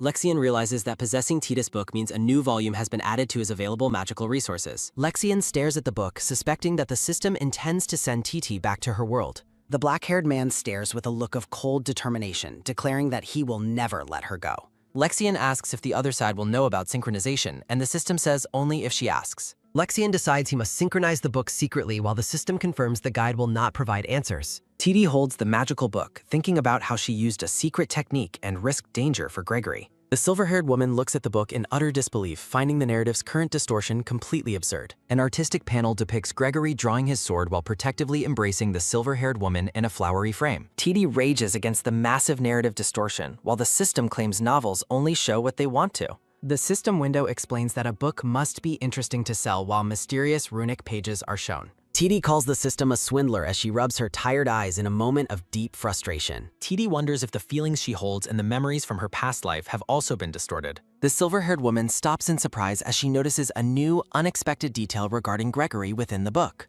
TT reads a passage about Gregory's fate after the Dark Dragon incident with a look of profound shock. Gregory winces in pain as a bright light flares around him, signifying a moment of intense physical suffering. A close-up reveals blood dripping onto a white sleeve, highlighting the severity of an injury in the palace. The emperor towers over a kneeling Gregory, asking the injured prince if the physical pain actually hurts him. Gregory looks down with a pained expression and tells the emperor that the physical injury does not hurt. The emperor claims the punishment is light compared to Gregory's crazy behavior, while the prince listens in silence. The emperor warns Gregory to avoid his father's mistakes, and the blonde prince submissively promises to remember it. The emperor orders Gregory confined to his quarters for a month as guards prepare to carry out the command. Gregory thinks the emperor has grown weak with age and appreciates the forced rest his confinement will provide. TD gazes into the distance with a sad expression, softly murmuring Gregory's name in a state of worry. TD closes the book, realizing she is now inevitably entangled with the royal family despite her original plans. A sharp blade slices through a rose stem, causing a single red bloom to fall from the bush. Princess Siren sits in a lush rose garden while a maid stands behind her among the red flowers. A large, spiked speech bubble appears in the air, declaring the entire situation to be absolutely disgusting. Princess Siren gazes sadly at the red roses, her heart heavy with unrequited longing. Labeled the Empire's most beautiful, Siren stands elegantly amidst a backdrop of white flowers. Siren believes a man like Duke Lexion Sparrow is the only one worthy of her. Siren wonders why Lexion does not choose her, despite her belief that he felt the same. She reflects on her loss, feeling as though a cherished bird has escaped its golden cage. A lone bird cage sits empty on a checkered floor, surrounded by fallen red rose petals. A gloved hand pauses over a vibrant garden, reaching specifically for a single white rose. Siren compares herself to another woman, noting their similarities as she holds a delicate white rose. Siren feels humiliated by the thought of losing Lexion's affection to a lowly commoner named Isol. Overwhelmed by bitterness, Siren declares the entire situation irritating while she tightly grips the flower. A maid suggests that the white rose stands out because its color differs from the rest. Siren agrees that the garden is much prettier when everything shares the same crimson color.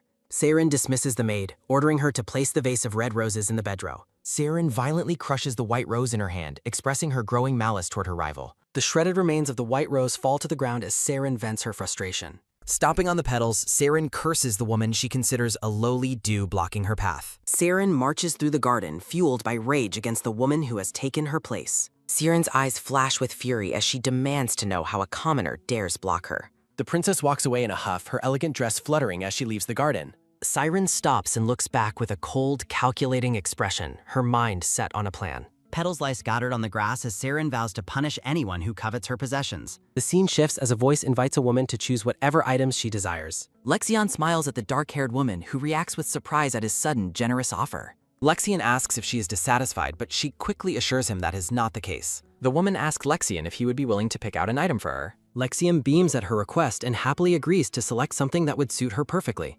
Lexion orders the shopkeeper to bring out every single item available in the store for them. A freckled boy with a red scarf eagerly complies, excited by the Duke's massive request. The young boy presents a wide variety of floral accessories and jewelry to the royal pair. Lexion looks at the collection and casually decides to purchase every single item on display. The shop boy is overwhelmed with joy and disbelief at the Duke's incredible display of wealth. The boy begins to mention the change from the gold coin, but Lexion quickly interrupts them. Lexion tells the boy to keep the extra money, insisting there is no need for change. The grateful boy bows deeply, thanking the sir and wishing him many blessings for his kindness. TD smiles warmly, thinking to herself that just one gift would have made her happy. TD feels slightly overwhelmed by the sheer volume of accessories while Lexion watches her with pride.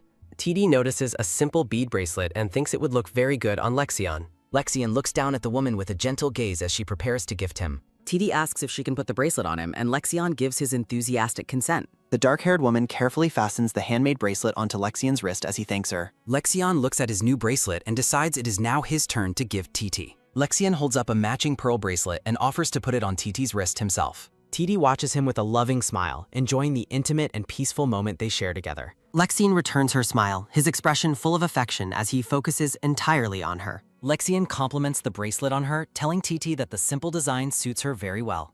TD laughs and says she is perfectly content with just having this small token of affection. The story transitions to an aerial view of the city of Hamun during the quiet night. 2 armored guards stand watch at the large town gate as snow or magic dust falls. A man carrying a heavy load of firewood walks through the dark forest under the moonlight. The man is startled as a mysterious blue light suddenly illuminates the dark woods around him. Lexion discusses the royal family's failure to respond to the town of Hamun's request for help. A close-up of Lexion's eyes reveals his realization that the capital is also under monster threat. TD expresses her concern after hearing that Scion is departing on a dangerous monster subjugation mission.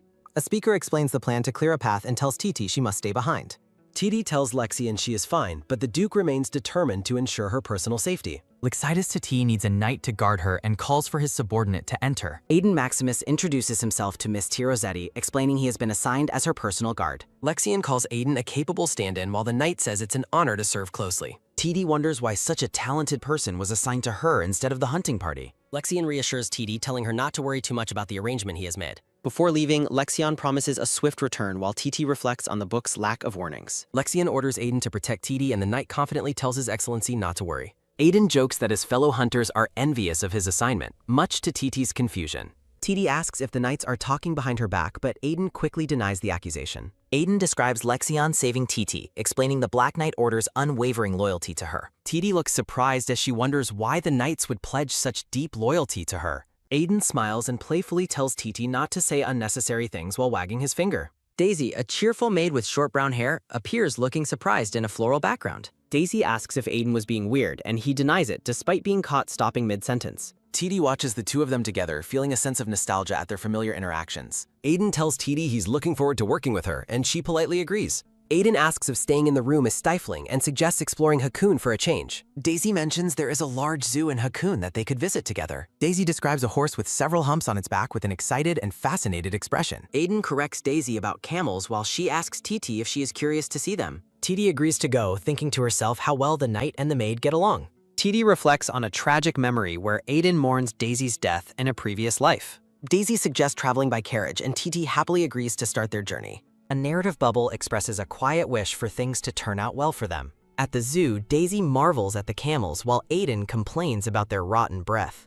A sudden close-up depicts a character feeling nauseous from the overwhelming smells at the zoo. TD covers her mouth, finding the pungent odor of the animals to be completely overwhelming. Aiden notices her distress and asks if she is getting hungry, hoping a meal helps.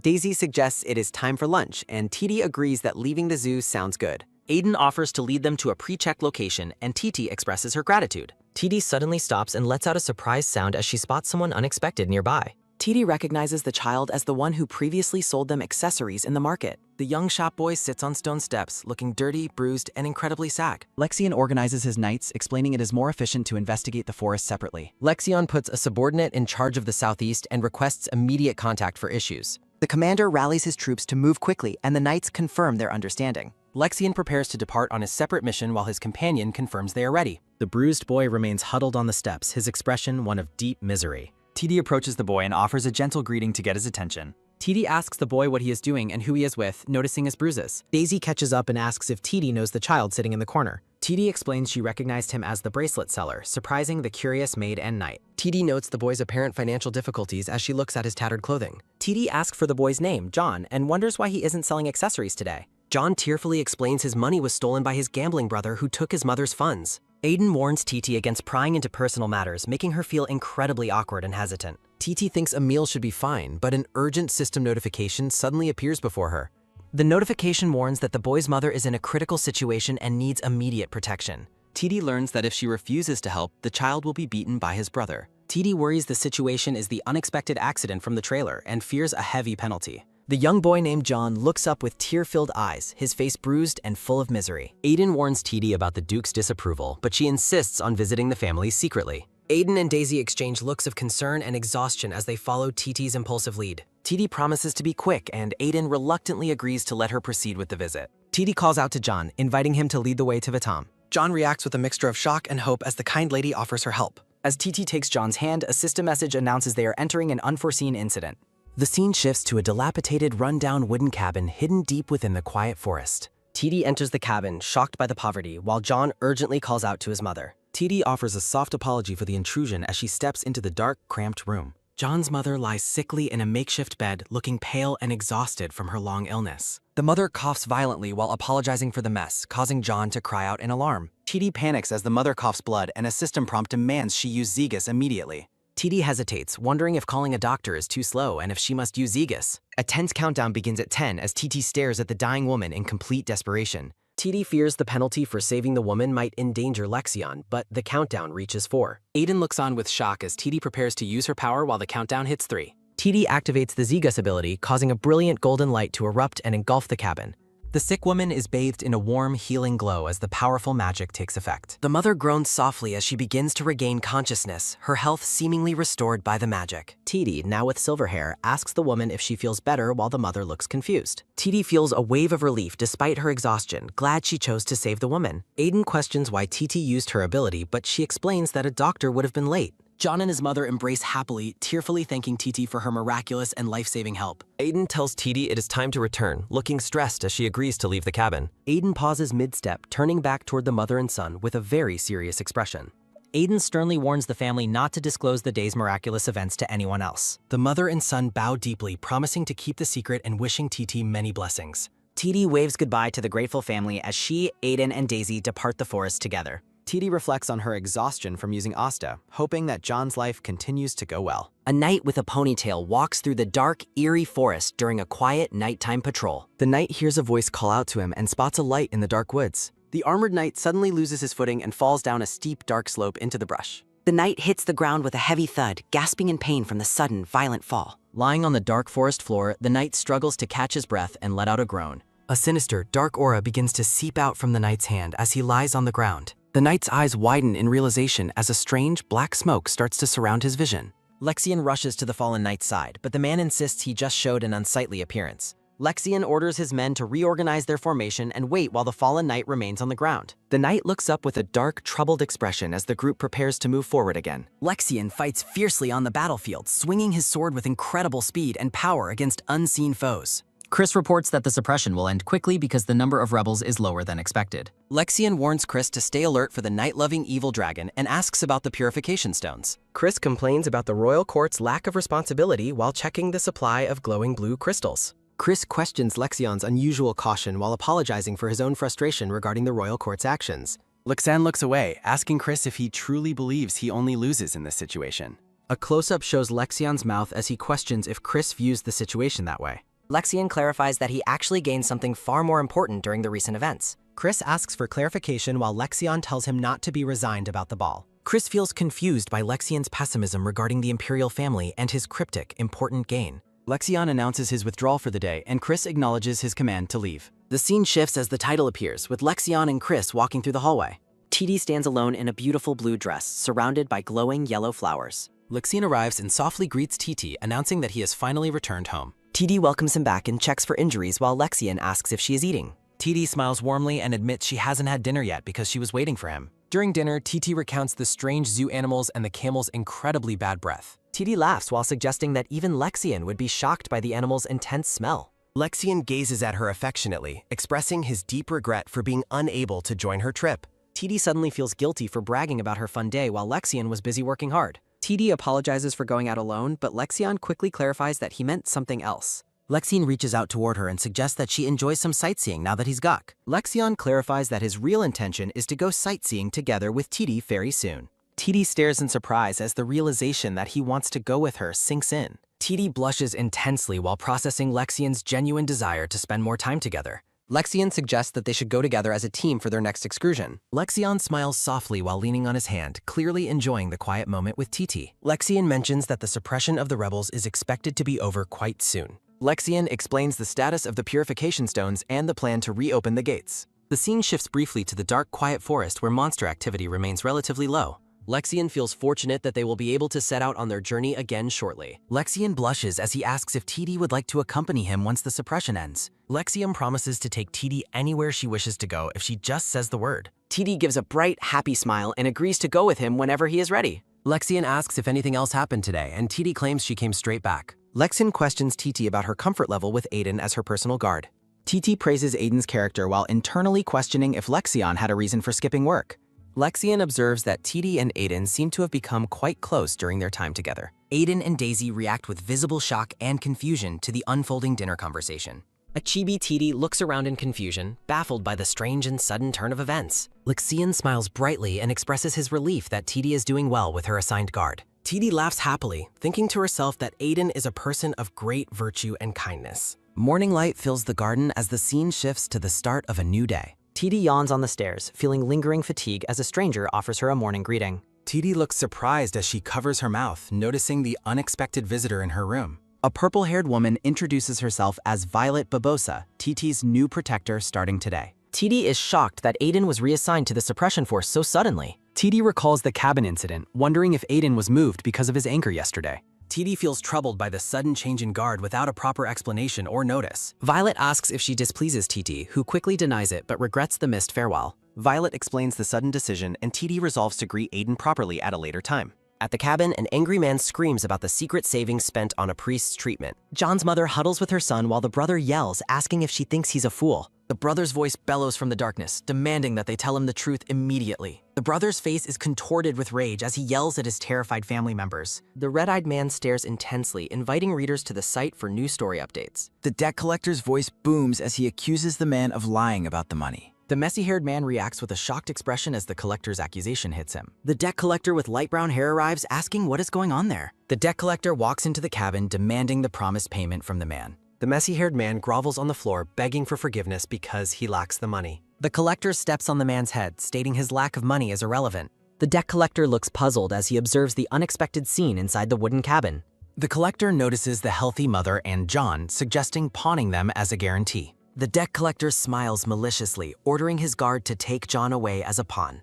The mother screams John's name in terror as the boy is dragged away by guards. The debt collector decides it is time to depart, sticking a finger in his ear. The debt collector warns the messy-haired man not to return until the debt is paid. The collector says goodbye as the man grovels on the floor in absolute despair. An aerial view shows the town of Hakun where a banquet is being hosted.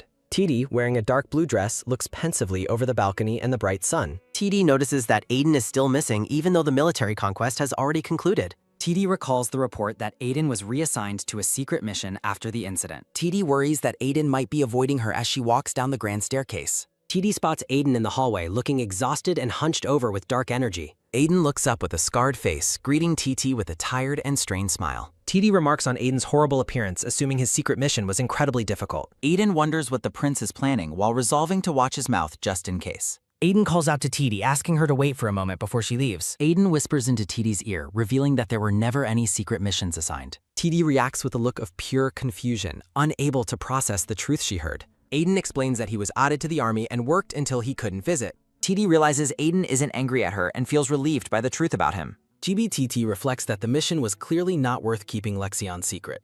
GBTT assumes Aiden is angry because her personal guard was changed so suddenly. Aiden explains that her guard was changed starting from that day in the forest. GBTT asks Aiden if he was the one behind the sudden change in guards. GBTT stares at Aiden with wide eyes while he looks away in slight discomfort. Aiden laughs at the misunderstanding, wondering if the prince changed the guard out of spite. TD asks if Aiden will no longer be her protector while Lexion arrives with another. Lexion walks forward with the ruler of Hakun, appearing serious as they enter the hall. Aiden bows and gives his greetings to the emperor as the group walks by him. The ruler of Hakun smiles, recognizing TD as the survivor from the rumors about ISIL. TD stands in shock, wondering how the older man could possibly know her true identity. A close-up shows a letter from the imperial family confirming the discovery of TT's identity. Lexion warns the ruler that she is currently hiding her identity and must be careful. The ruler of Hakun apologizes for his rudeness, claiming he is excited to meet someone. Lexion states that nothing has changed while the ruler agrees to meet again tomorrow. The ruler invites them to attend the banquet before taking his leave from the hall. TD looks up at Lexion in surprise, questioning the request he mentioned during the meeting. Lexion explains that he refused the request to stay in Hakun any longer than necessary. TD looks surprised and begins to stutter as Lexion touches her hand during their talk. A loud shout of shock erupts in the hallway as the scene suddenly becomes tense. Aiden points excitedly at the black beaded bracelet on TT's wrist with a loud shout. Aiden wonders where he has seen the bracelet before while TT watches him nervously. Aiden cautions His Highness that overprotectiveness might make his partner feel untrusted. Lexion reacts with a look of sudden, startled realization at his guard's words. Aiden clarifies his role as a substitute while TD watches their exchange in confusion. Aiden gives a cheerful salute, maintaining his lighthearted demeanor during the conversation. GBTD looks completely baffled, unable to follow the logic of their current discussion. Lexion gazes intently, his mind filled with thoughts of TT as he processes the advice. Lexion stands beside TD and reaffirms his deep sense of trust in her presence. TD reacts with a look of surprise and mild disbelief to his sudden declaration. TD appears in her elegant dark blue banquet dress, looking every bit the noble lady. High-status guests mingle at the banquet, hiding behind fans as they observe the room. The ballroom is filled with attendees from various backgrounds under the glow of chandeliers. TD dines while noting the unusual inclusion of commoners despite the segregated seating arrangement. TD enjoys her meal, thinking to herself about how delicious the served food tastes. Aiden informs TD of Lexian's imminent arrival while she wishes him a pleasant day. Aiden smiles humbly, stating that he was simply performing his duties as her assigned protector. The Grand Hall stands silent as a conversation about avoiding overexertion echoes through the space. Aiden asks TD if she has physically recovered following the recent and dangerous incident. TD confirms her well-being while Aiden warns her against the reckless use of her power. TD appreciates the concern but remains preoccupied with the persistent and annoying floating book. TD glares at the magical book following her, wondering why it continues to linger nearby. A vision of loneliness strikes TD as she feels disconnected from the surrounding festive crowd. TD clenches her fist, determined to push past her gloom and focus on the present. TT swats at the invisible nuisance while Aiden mistakenly assumes she is spotting a bug. A man's jawline tenses as he prepares to address TD in the middle of dinner. TD looks up in sudden shock, addressing the approaching stranger with a title of greatness. The brown-haired man introduces himself as the lord of the territory while greeting TT. Aiden bows respectfully to the local ruler while TD remains seated during the formal greeting. TD stands up to properly acknowledge the lord, her expression full of polite grace. The lord questions TT's identity as Esau and asks if she has made a decision. The lord mentions a royal decree and rumors regarding TT curing a disabled woman recently. TD worries that the boy from the cabin might have accidentally revealed her secret identity. The lord expresses hope that the banquet food is acceptable for such a distinguished guest. The lord leans in with a mocking suggestion that the chef's skills may be insufficient.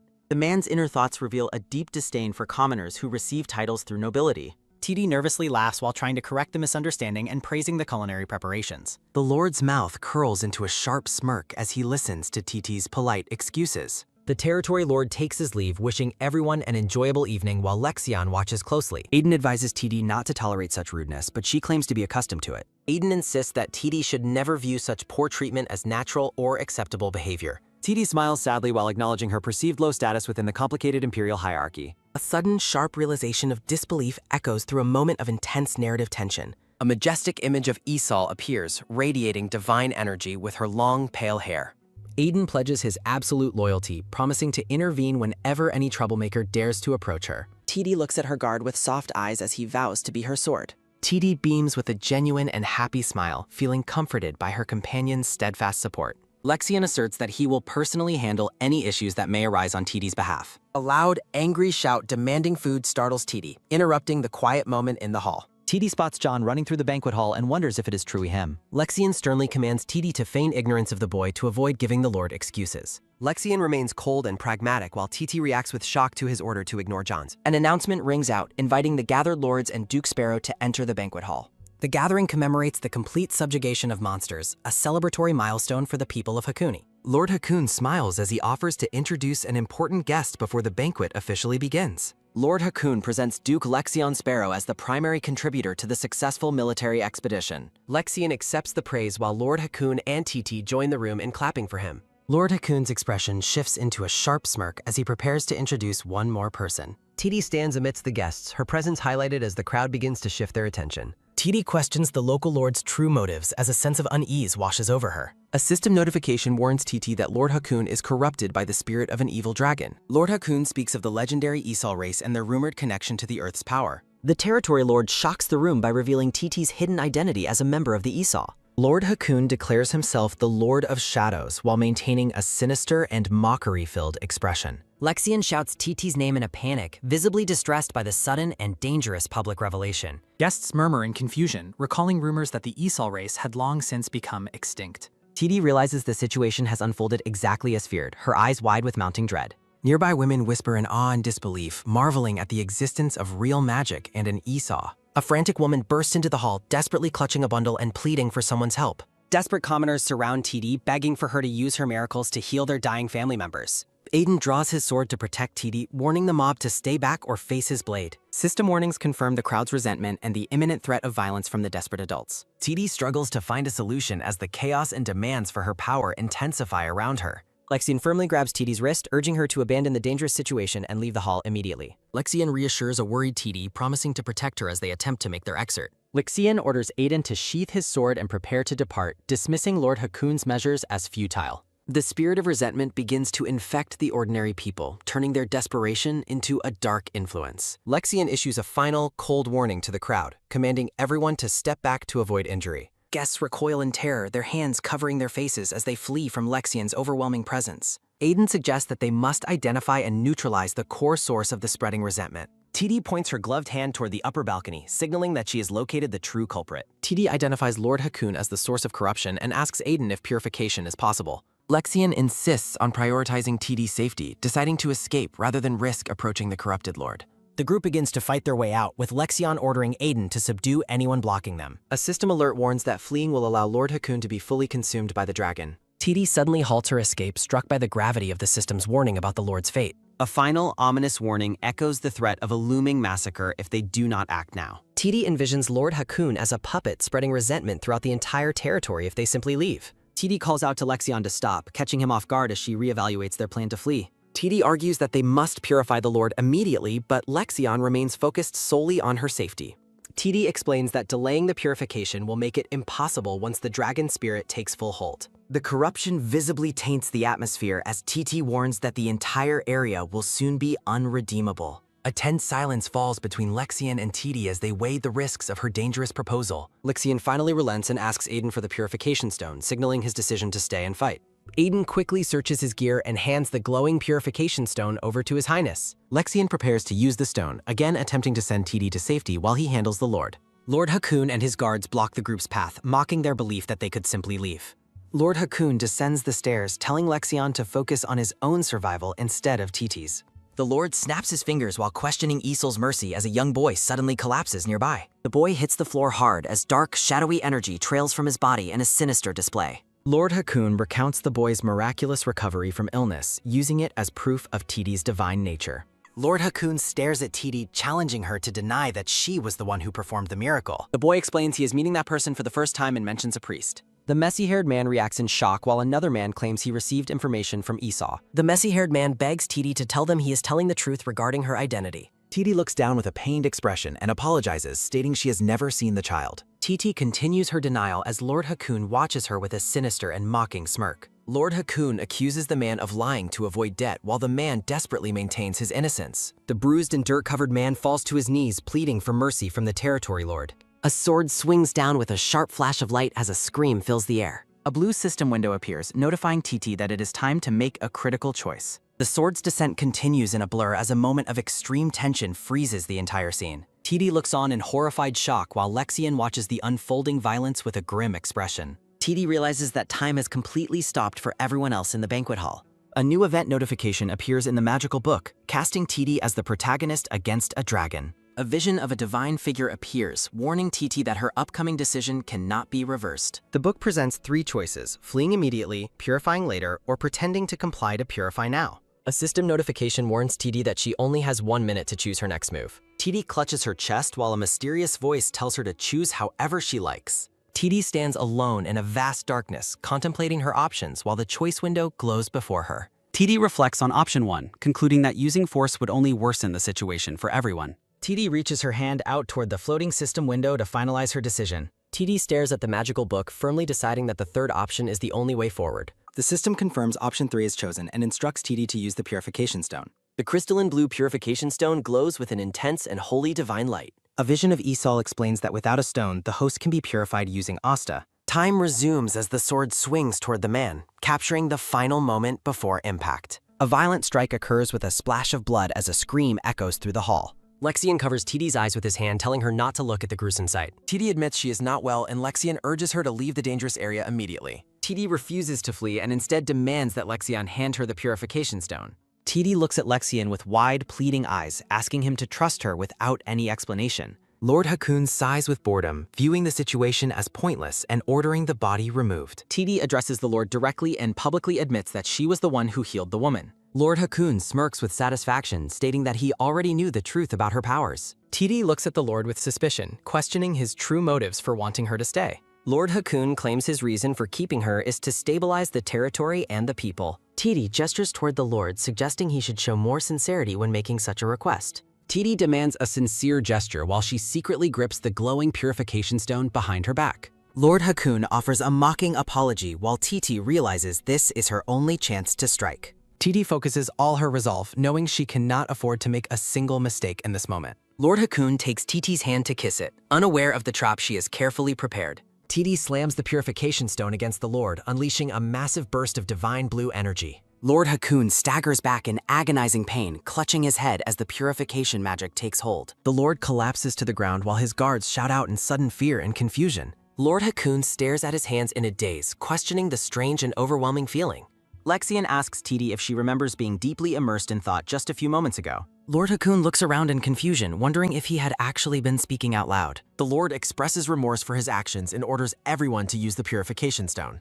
TD feels relieved that her choice worked, though she wonders why the magical book still remains. John approaches TD with a somber expression and offers a sincere apology for his actions. TD looks at the boy with a gentle gaze and reassures him that none of it was his fault. TD recoils in shock as she witnesses a man's hand bleeding from a sharp cut. Someone calls out to Lexian as he stands firm, his expression clouded with grim determination. Lexian looks closely at the injury and calmly tells TD not to worry about it. Lexian insists the wound is nothing as he roughly tugs at his collar in discomfort. Lexian suddenly loses his balance and falls to the ground while TD watches in alarm. Lexian screams in agony as shadows swirl around him while Aiden asks if he is all right. System alerts warn that the malice is intensifying and a reunion must be attempted immediately. TD wonders if the original consciousness has successfully taken over the host's body and mind. TD admits it was her mistake to think the situation would be resolved so easily. TD desperately asks if more purification stones remain, but Aiden confirms the last was used.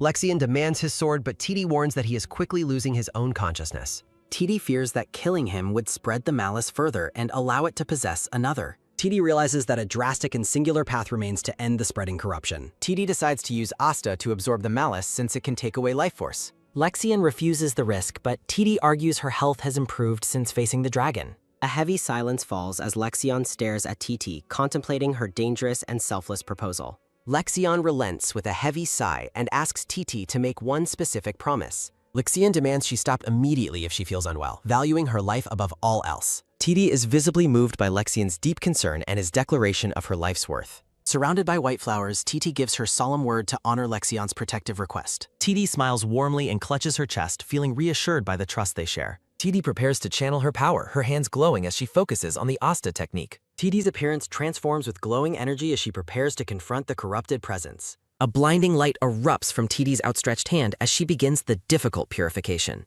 TT shouts Asta as she unleashes a powerful wave of divine energy to consume the malice. A surge of magical force ripples through the air as the purification spell takes effect. TD channels the intense power with a look of fierce determination and focused resolve. The divine energy reaches its peak, illuminating TT's figure against the dark backdrop. Lexion is pushed back by the sheer force of the magic as TT finishes her strike. The energy dissipates into the twilight sky, marking the end of the violent spiritual struggle. TD sighs in relief that the ordeal is finished while Lexion rushes to her side. TD reflects on how terrible the sensation remains despite having experienced the power before. TD stumbles, describing the horrifying feeling of malice crawling like insects within her body. Lexion catches TD as she collapses, his voice filled with worry as he checks her. TD leans into Lexion's embrace and thanks him for placing his trust in her. Lexion gently touches TT's face, his expression softening as he gazes into her eyes. Lexion admits he feels helpless and lost whenever TT acts with such dangerous recklessness. TD reassures him she is truly okay and only needs a short break to recover. Lexion lifts TD into his arms, insisting she rest while he takes charge of the scene. Lexion commands Aiden to handle the remaining tasks as he prepares to take TT away. TD watches with relief as the magical book that guided her finally disappears from view. TD closes her eyes and offers a quiet prayer of thanks for their narrow survival. TD suddenly finds herself floating in a dark, starry void wearing a simple white dress. TD looks toward a distant light, realizing she has entered a profound and mysterious dream. A massive black dragon materializes in the darkness, its presence both majestic and terrifying. The dragon's glowing orange eye stares intently at TT as she stands small before it. TD realizes their destiny is to kill one another while the ancient beast looms large. TD wonders why the dragon simply stares at her instead of making a move. TD clenches her fist in frustration, questioning why she is unable to draw her magic. TD wakes up or remains in a vision, tears streaming down her pale face. TD looks startled as her maid asks if she has suffered through another nightmare. The maid offers a tissue while suggesting that Titus' recurring bad dreams stem from discomfort. TD gazes out the carriage window in silence, clutching the tissue as they travel onward. After leaving Hakoon territory with the Lord's assistance, the group boards a ship heading north. Aiden stays behind to finish the purification while intentionally avoiding any questions regarding John's fate. TD feels deep guilt knowing John was fainted and precarious despite the attempts to save him. During the journey, TT reflects on the signs she missed and the persistent dreams of the dragon. TT lies awake in bed, realizing her sympathy for the dragon grows with every passing dream. A single tear falls as TT experiences the dragon's overwhelming feelings of anger and betrayal. Looking through the carriage window, TT feels as though she is truly becoming the dragon herself. The carriage wheel continues to turn steadily as the group nears their final destination. The maid excitedly opens the curtain to announce that they have finally arrived at the castle. Fearing the cold air, the maid urges TT to wear a protective garment for her health. Lexian opens the carriage door and checks on TT to ensure she is not feeling cold. Dressed in warm winter attire, TT looks up and reassures Lexian that she is doing fine. Lexian offers his hand to assist her, and TT gratefully accepts the help to step down. TT steps out and looks around the new surroundings with an expression of wide-eyed wonder. The grand and sun-drenched Sparrow Castle stands magnificently before them at the end of their journey. A butler named Oscar welcomes the Marquis and Lady Tiarazetti to the estate with a bow. Oscar introduces himself with a warm smile, eager to serve the newcomers at the Grand Castle. TT greets the butler politely while he encourages her to make herself feel completely at home. Oscar suggests they are now like family, surprising TT with his sudden lack of formal distance. Lexian glares at Oscar for being too forward, prompting the butler to quickly retract his statement. Oscar apologizes for his enthusiasm and offers to guide Lady Tiarazetti to her new living quarters. Lexian bids TT a temporary farewell, promising to see her again after she is settled in. As TT walks away, the mysterious magical book floats silently through the hallway behind her. The golden-bound book remains suspended in the air, a silent observer within the castle's grand halls. A brief moment of whimsical silence follows as the scene shifts to the castle's exterior. The castle gardens feature a beautiful stone fountain surrounded by vibrant flowers and fluttering butterflies. A large, fluffy white dog runs joyfully through the grass, enjoying the bright and clear day. TT greets the dog happily, calling him Max and expressing her delight at seeing him again. TT embraces Max in the garden while the maid comments on the dog's cool-sounding name. The maid is impressed by TT's rapport with Max, noting the dog usually hates all strangers. TT smiles softly and explains that her ease with Max comes from having raised dogs before. Two maids rush toward TT, carrying blankets and tea to ensure she remains perfectly comfortable. The maids insist on providing tea and warmth, despite Titus's polite attempts to tell them it's unnecessary. TT reflects on how everyone is determined to protect her beauty and health at any cost. TT finds the constant and intense attention from the castle staff to be quite burdensome and exhausting. The bright sky remains clear as TT tries to find a quiet moment for herself. TT hides behind a large tree, hoping that no one will find her in this secluded spot. Despite staying at Sparrow Castle for several days, TT finds it impossible to adjust to the atmosphere. TT recalls how the servants' previous hatred toward her has transformed into something she cannot escape. Lexian suffered many times because of TT, causing the servants' natural resentment to once boil over. TT feels that the current overbearing kindness is like sitting on an uncomfortable bed of thorns. Nearby maids whisper about TT's striking silver hair and Lexian's deep devotion to her arrival. The servants wonder if TT is special since Lexian traveled so far to bring her back. The maids discuss how the atmosphere of the entire castle has felt strange since that specific day. A maid notes that Lexian's face has never looked brighter while TT listens to them from afar. TT ponders what could have happened before her arrival to cause such a change in Lexian. Titus's expression becomes serious as she realizes even the maids have noticed Lexian's altered behavior. TT decides she must investigate the circumstances of the Marquise's strange behavior in detail. TT stands under the bright sun, her expression filled with a quiet, lingering determination.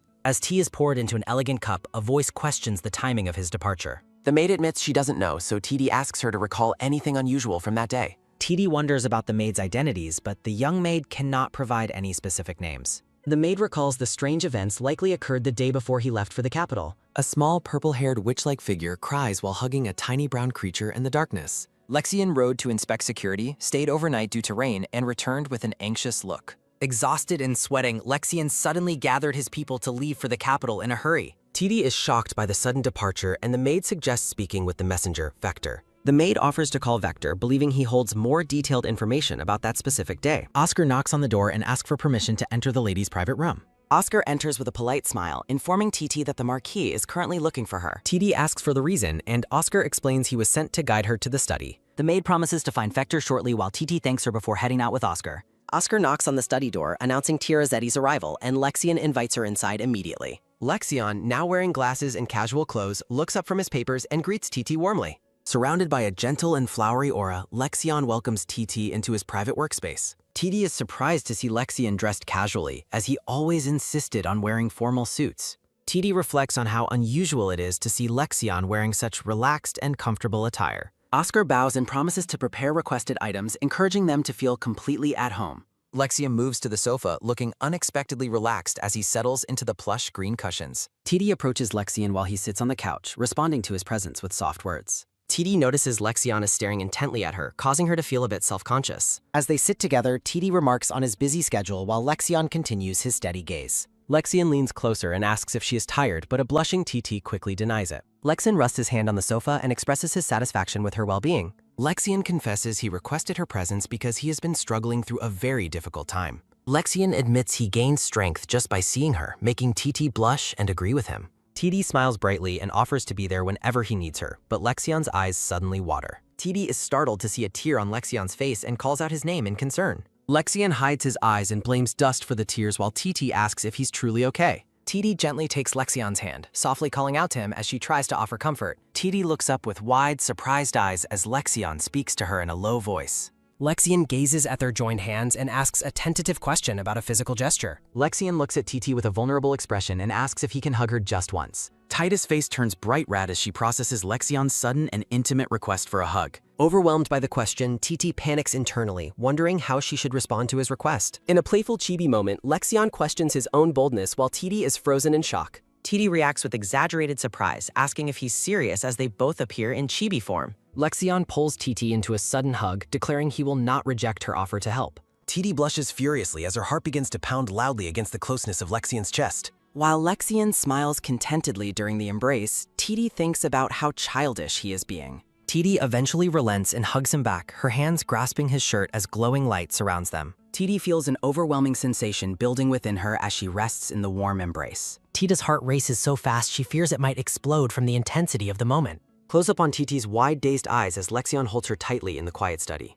Lexion notes her fast heartbeat and asks if she's nervous, but TT clumsily claims it's always fast. TD feels incredibly embarrassed by her awkward excuse, burying her face while lamenting her strange answer. Lexion looks down at TD with an incredibly tender smile as they remain close together. Lexion leans in close and asks TT if he is making her feel nervous. Lexion's hand moves slightly as he prepares to make a sincere confession to TT. Lexion admits that he is actually the one feeling nervous because of her presence. TD feels Xion's heart racing and remembers his earlier confession about falling in love. Lexion admits he's struggling to hold back his feelings while looking deeply into her eyes. Lexion gazes at TT with a gentle, vulnerable expression, awaiting her reaction to his words. Flustered, TT pulls back and asks if he is always this blunt and straightforward.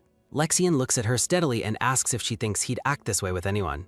Explains that while she might not know it yet, this is his true self. Lexion confesses that he simply wants her by his side, looking away with a soft smile. Lexion continues his confession, emphasizing how much he treasures just looking at her. TD is internally stunned, realizing this Lexion is completely different from the one she knew. Overwhelmed by his honesty, TD struggles to find the right words to respond to him. TD looks at the book and feels trapped by destiny, believing she cannot choose him. TD tries to dismiss his intensity as a joke, but Lexion immediately questions her dismissiveness. TD turns away and insists that regardless of his intent, they shouldn't be like this. TD argues that she is just a burden and doesn't even belong in this empire. TD pushes him away, suggesting that he is better off finding someone else to love. Lexion looks devastated and declares that he could never be happy with anyone but her. Lexion begs her to be honest about her feelings instead of pushing him away. TD breaks down in tears, crying out that he keeps making her change her mind. TD worries that the book will punish him and demote his role for this confession. TD recalls her past loneliness and fears that Lexion will end up alone like her.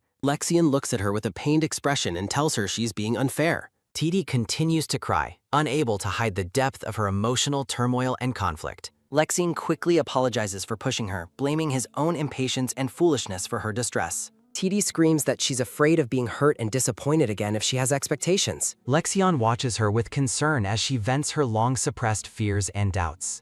Clinging to her dress, TT speaks of the immense loneliness she has felt in this world. TD suddenly pulls him into a hug, sobbing that she wants to go back home. Lexion embraces her gently, apologizing for her loneliness and encouraging her to stop being strong. A single, crystal-clear tear falls from TT's eye as she finally lets out her grief. TD cries loudly against Lexion's chest, releasing all the pain she's been carrying inside. The scene shifts to the quiet night with a bright moon hanging over the castle. TD sleeps soundly in her bed while Lexion sits by her side, reaching out. Lexion watches over TD as she rests, his expression full of silent devotion and care. Lexion whispers a promise to grant her everything she wants, except for her departure. Lexion's gaze hardens as he makes a silent vow regarding TT's future and their bond. Lexion walks toward a piece of furniture in the dim light of the night. Lexion opens a drawer and looks down at the mysterious magical book hidden inside. The book's interface appears, addressing Lexion as the transmigrator and asking for his request. Holding the book firmly, Lexion commands it to synchronize and obey his will. The title of the manhwa is displayed amidst glowing blue sparks against a black background. Vector stands in the castle hallway, greeting Tia Rossetti with a polite and formal bow. Vector introduces himself and explains that he came because she requested to see him. Tia Rossetti smiles and asks Vector to speak with her comfortably and without formality. Vector recalls the day the Duke left, mentioning how difficult it was due to snow. Tia Rossetti asks Vector to confirm if the Duke's mood was indeed very unusual. Vector appears caught off guard by her specific question and pauses to think. Vector looks thoughtful as he prepares to share more details about that strange day. Vector looks confused while asking if TD intends to marry into the Sparrow family. TD doubts her worthiness while Vector reveals the Duke's true motivation for going to the capital. TD's eyes widen as she considers how frequently Lexion's marriage has become a topic of discussion. A vision of Siren appears as TD reflects on Lexion's rapid rise to power and influence. Lexion's reputation as the North's guardian is highlighted as he rides through a celebratory crowd. Political shifts suggest the elders offered Lexion a high position to counter the imperial family's influence. Siren sits regally as the preferred candidate to avoid repeating the tragedies of a past treason. TD grips her dress, convinced that she must return home and leave the position to another. Vector studies TD's expression and questions the source of her absolute certainty regarding the Duke's marriage. TD explains her conviction by stating that she has already witnessed these events unfold before her. Bright light fills the scene as TD recalls the knowledge she gained from the mysterious book. TD remembers seeing Lexion and Siren together, witnessing the growth of their love in another timeline. Lexion gazes at TD, expressing his wish for her to reciprocate the depth of his feelings. TD turns away, insisting that a happy ending is impossible if they choose to stay together. Lexion collapses in despair while TD fears that offering him hope will only lead to further disappointment. Resigned to her fate, TT repeats her belief that the Duchess's chair is meant for someone else. Vector bows and promises to gather more information before reporting back to TD with his findings. TD sits in lonely silence as the door clicks shut, leaving her alone with her thoughts. A dazed expression crosses TT's face as she processed the heavy burden of her secret knowledge. Abstract shadows and light flicker across the darkness, signaling a shift in the story's tense atmosphere. The grand architecture of the meeting hall looms above, setting the stage for a major announcement. Lexion meets with his elders, confirming that his recent actions are exactly what they have desired. With a resolute expression, Lexion declares his intention to seek independence from the Aiden Empire immediately. The elders erupt in a mixture of shock and joy at the news of their long-awaited rebellion. Arnold reflects on his lifelong dream coming true while warning that the Imperial family will surely resist. Lexion smirks, fully aware of the coming conflict and the inevitable opposition from the ruling family. Lexion argues that independence is inevitable and they must not let fear of opposition hold them back. A blonde-haired elder listens with a stoic yet worried expression as the revolutionary plans are detailed. Lexion reveals that an evil dragon's malicious schemes will soon create chaos across the entire empire. Arnold and his colleague react with visible horror at the mention of the dragon's impending threat. The elders discuss recent capital attacks, realizing the grave reality of the dragon's resurgence in the world. Arnold deduces the reason behind Lexion's mass collection of purification stones and predicts a drastic price hike. Lexion explains that areas lacking purification stones will be systematically destroyed by the dragon's encroaching dark power. Recalling historical patterns, Arnold fears the dragon is as powerful as it was a century ago. Dark clouds and fire loom over a castle, foreshadowing a war even greater than the past. Lexion orders the North to prepare for a conflict more devastating than the legendary Great War. Arnold questions Lexion about their response should the Imperial family desperately request their military support. Lexion looks away with cold determination, vowing to prevent any such Imperial requests from reaching them. Lexion commands a total communication blackout with the capital to focus entirely on defending their northern borders. Lexion reassures Arnold that he will personally handle any backlash or discontent from the Imperial family. The elders pledge their absolute loyalty and obedience to Lexion's grand vision for their independent future. The blonde elder questions if TT's presence is purely for her strategic power as an ISOL member. Rumors of the Duke's personal interest in TT cause a stir among the elders during the meeting. Arnold slams his hand on the table in a sudden burst of anger toward the whispering elders. Arnold defends Lexion's calculated decisions, dismissing the idea that personal emotions are driving the Duke's plans. Arnold scolds the elders for their narrow-mindedness and for doubting Lexion's strategic motives regarding the woman.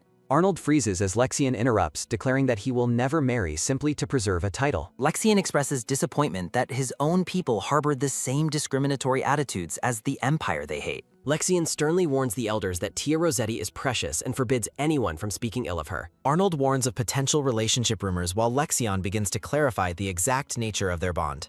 Lexian declares that he is courting her, wanting a genuine relationship regardless of political status. Chibi versions of the elders express shock that the Empire's most eligible bachelor is acting thusly. Arnold notes His Excellency's recent personality change, realizing it is entirely due to Tita's influence. A blonde elder woman argues that Lexian must marry someone who possesses a similar family status. If he truly likes the woman, a red-haired man suggests simply making her a concubine instead. Arnold argues that social status is irrelevant if they become independent, though he remains visibly concerned. The elders react with quiet contemplation as they process the Duke's unconventional and firm romantic stance. The red-haired man and his colleague formally pledge to honor Lexian's final decision regarding his marriage. Lexian asks the elders to help Tia Rossetti adapt and feel at home in her new environment. A formal acknowledgement confirms that the elders will sincerely assist Lexian with his specific request. The MANHWA title is elegantly displayed amidst a swirling cloud of glowing blue magical particles.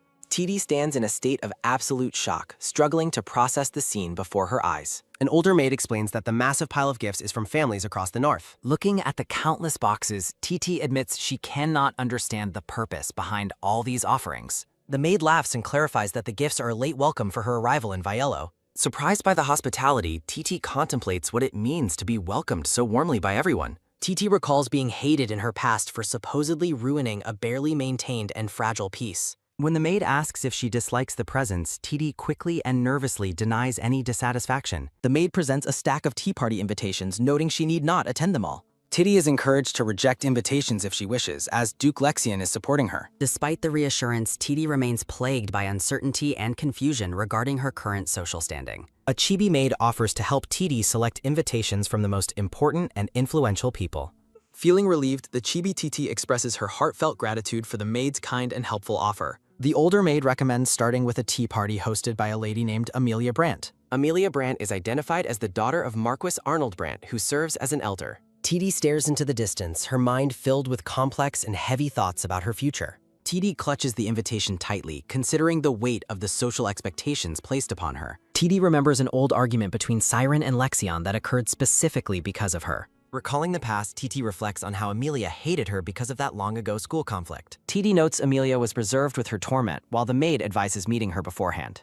TD resolves to stop avoiding people and face her destiny in this world with newfound determination. Titty agrees to attend Amelia Brandt's tea party, but requests to see the other invitations too. The older maid bows and promises to reply with tightest attendance to the upcoming tea party. Daisy, a younger maid, expresses her belief that TD and Lady Amelia will get along well. TD offers a soft, hopeful smile as she considers the possibility of making a new friend. Daisy suggests preparing to go out, while TT realizes how quickly the time has already passed. While Daisy styles her hair, TT bashfully denies the maid's playful teasing about going on a date. Daisy mentions that Sir Aidan is currently late, which is unusual for his normally clear schedule. TD glances at the mysterious book on the table, noticing Sir Aidan's tardiness with growing concern. TD suspects the book contains information about Aidan and decides to check it on her way. Daisy reassures TD that Sir Aidan is very strong and will ensure she arrives there safely. Dressed in a blue gown and matching hat, TT stands ready for her first social outing. TD thanks Daisy for her help, and the maid responds with a cheerful and polite welcome. The heavy wooden door clicks shut as TD departs for her long-awaited social engagement. Looking over her shoulder with a smile, TT promises to return back home very soon.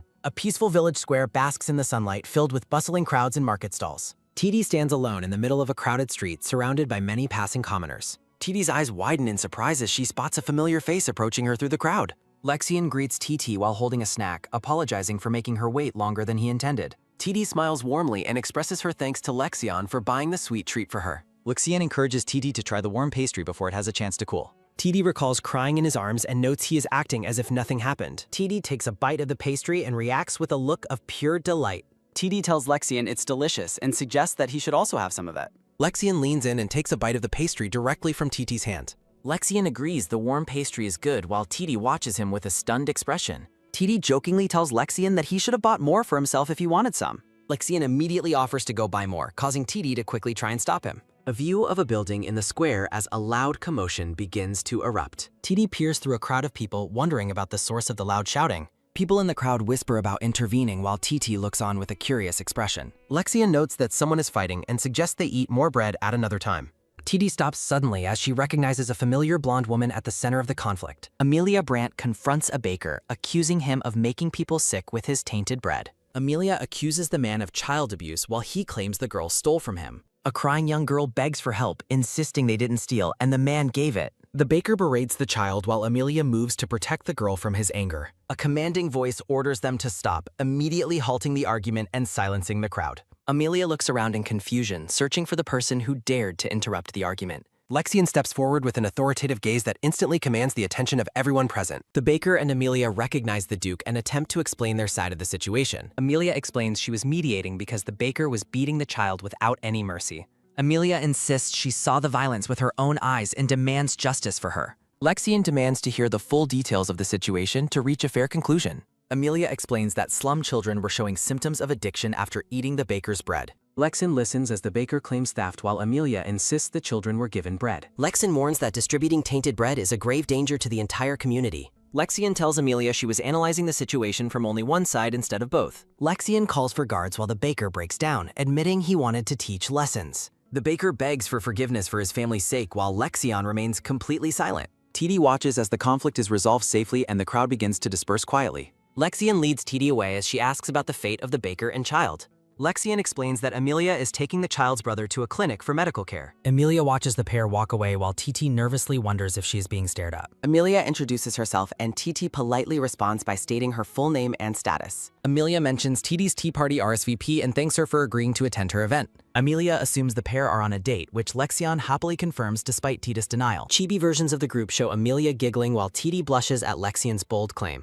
Amelia finds TT's shyness charming, and Lexian agrees that it is one of her charms. Lexian asks Amelia to take good care of TD during her first northern social events. Amelia smiles warmly and promises to fulfill Lexian's request to look after his companion. TD looks stunned, struggling to reconcile this kind woman with her past memories of her. Amelia whispers to TT, asking for her honest feelings about the Duke at a later time. Amelia bids them farewell as she heads off to finish cleaning up the baker's mess.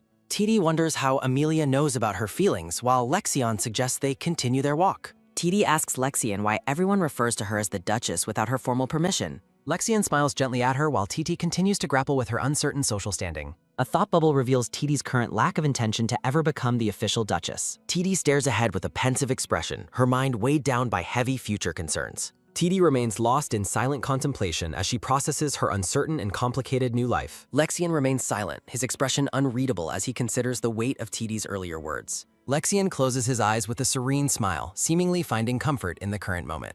TD questions why things are this way while Lexian gently interrupts her with a firm tone. Lexian clarifies that the position of Duchess is a role intended exclusively for TD and no one else. TD stares back in disbelief, her eyes widening at the weight of Lexian's unexpected romantic declaration. TD expresses her contentment with the present, urging Lexian not to sacrifice his own interests for her. TT points out that a princess would be a more strategically beneficial choice to help him lead. Lexian reacts with intense confusion and demands to know the source of rumors about Princess Seren. TD recalls her past life as Lexian denies the council ever discussed such a marriage proposal session. Lexian firmly states he would have rejected any such recommendation, leaving TD feeling quite surprised and relieved. Lexian gazes at TD with deep sincerity, hoping to dispel the misunderstandings clouding her kind heart. Lexian takes Tita's hand in his, offering a gentle smile against the backdrop of the blue sky. TD looks down at their joined hands, her expression softened by a flicker of shy, newfound uncertainty. As the two stand together in a peaceful field, TT calls out Lexian's name very softly. A confession of deep affection highlights the incredible depth of the growing bond between the pair. The MANHWA title is elegantly displayed amidst a swirling cloud of glowing golden and white magical particles. TD stands poised and elegant in her blue gown, ready to face the challenges of Northern society. Amelia formally introduces TD to the guests, prompting a polite and slightly nervous greeting from her. The local noblewomen greet TT warmly, expressing their long-awaited anticipation for her arrival at the party. The hostess suggests starting the event now that the final guest of honor has officially arrived. Sophie formally introduces herself to TD, who responds with a courteous and friendly acknowledgement of her. Emily expresses her genuine excitement and joy at finally meeting Lady Tirazetti during the social gathering. TD reciprocates the kindness while Sophie suddenly notices a loud and frantic disturbance beginning nearby. A sense of extreme urgency fills the air as someone rushes toward the gathering with haste. A panicked maid interrupts the party to announce a royal arrival, startling the gathered noble ladies. Amelia excuses herself from the table immediately, reacting to the urgent news delivered by the breathless maid. The tea party is left in a state of sudden disruption as the hostess departs very quickly. TD wonders about Amelia's family as Sophie dismisses the commotion as a recurring and troublesome family issue. The ladies whisper about the Brandette family struggles and the illness plaguing Amelia's younger sibling lately. TD suddenly recalls a sick younger brother from her past memories of her first time in Biello. TD realizes Amelia's earlier outburst at the baker was likely fueled by her brother's own condition. TD asks for more specific details regarding the current health of the young master of the Brandt family. Emily confirms the young man's chronic health issues recently took a sudden and very severe turn. Sophie explains the family's deep concern and their desire to provide constant care for the boy. Sophie speculates that the illness might actually be poisoning, shocking TT with a grave and dark suggestion. Sophie clarifies her theories unproven and apologizes for bringing such a dark topic to the tea. The scene shifts to Lexion adjourning a formal meeting early due to a pressing family emergency. A moment of heavy silence follows the revelation, leaving the social atmosphere feeling quite strained. TT considers the possibility that her unique skills could be used to treat the boy's severe ailment. The scene shifts to a quiet room under the moonlight as a new discussion begins. A faint blue glow fills the space, marking a transition in focus within the unfolding story. Lexion shares a positive update from Aiden regarding the progress of their purification efforts in Hakkun. TD expresses her deep relief and gratitude that their friend is safe and nearly finished working. Lexion asks about her day while TT explains the unfortunate circumstances that cut the party short. Lexion acknowledges the boy's dire state while TT brings up her suspicions of possible foul play. Lexion explains that the boy's condition is a complication arising from exposure to a demon's poison. Lexion suggests that treating the poison itself is manageable, though larger health issues may still remain. TD reacts with total shock as Lexion bluntly states that medical intervention might be completely useless. Lexion delivers a grim assessment, indicating the boy's life was already nearing its inevitable and sad end. The Duchess of Brant bursts into the room in a state of distress, ignoring all protocols. Madame Brant weeps and asks Lexion for a favor while in a state of extreme distress. Lexion acknowledges Madame Brant while TT watches the woman's grief with deep concern and sadness. Madame Brant collapses to her knees, desperately pleading for the Duke to save her dying son. The Duchess remains on the floor, her voice cracking as she begs for her son's life. Lexion stands with his back turned, offering only a cold and silent presence to her. Lexion looks down and remarks that the current situation is becoming quite inconvenient for him. A bearded man rushes into the room, calling out to Madame Brant in a massive panic. The man asks Lexion to forgive his wife, explaining she is acting out of pure desperation. He urges his wife to leave, calling her public display of grief an absolute disgrace. Madame Brant continues to sob while apologizing as her husband leads her out of the room. TD worries about the boy's terminal condition, lamenting that she simply cannot save every single person. TT's hand trembles as she struggles with the weight of her own inability to help. TD looks toward Lexion, silently searching for some guidance or comfort in this heavy moment. Lexion closes his eyes and slowly shakes his head, signaling that there is nothing more. A shower of magical light signals a transition in the story's focus and emotional week. The scene shifts to a serene palace interior, bathed in soft, warm afternoon sunlight. Amelia apologizes for yesterday's incident, but TT insists they sit and talk things through first. TD asks about her mother's health, and Amelia confirms she is very sorry for her behavior. Amelia explains that her mother is currently bedridden, which is why she came to visit alone. TD apologizes for not helping, but Amelia admits she is thankful the request was declined. Amelia notes that people always expect more after receiving help, praising TT for handling it well. Amelia mentions that TT's power is said to devour life, so no one can blame her. TD urges Amelia to stop apologizing, hoping to move past the weight of the previous day. TD offers a soft smile and formally thanks Amelia for her understanding and kind words. TD reflects on how her past memories of Amelia differ from the warm person before her. Amelia realizes she must return to her duties and prepares to take her leave of TT. Amelia turns to leave, her elegant boots clicking softly against the polished floor of the room. Amelia asks TD to call her Amelia comfortably, feeling awkward with such formal titles between them. TD is pleasantly surprised and eagerly asks Amelia to address her by her name as well. The two women share a lighthearted moment together, surrounded by a garden of beautiful blooming roses. Amelia bids TT farewell, promising to see her later as she prepares to depart the palace. TD stands alone on the terrace, watching the carriage roll away into the distance. TD wonders if getting close to others is safe, feeling herself grow attached to this world. TD feels that these genuine connections are finally allowing her to truly become Tia Rossetti in heart. The scene shifts to the Imperial Palace as reports of another demon dragon attack emerge.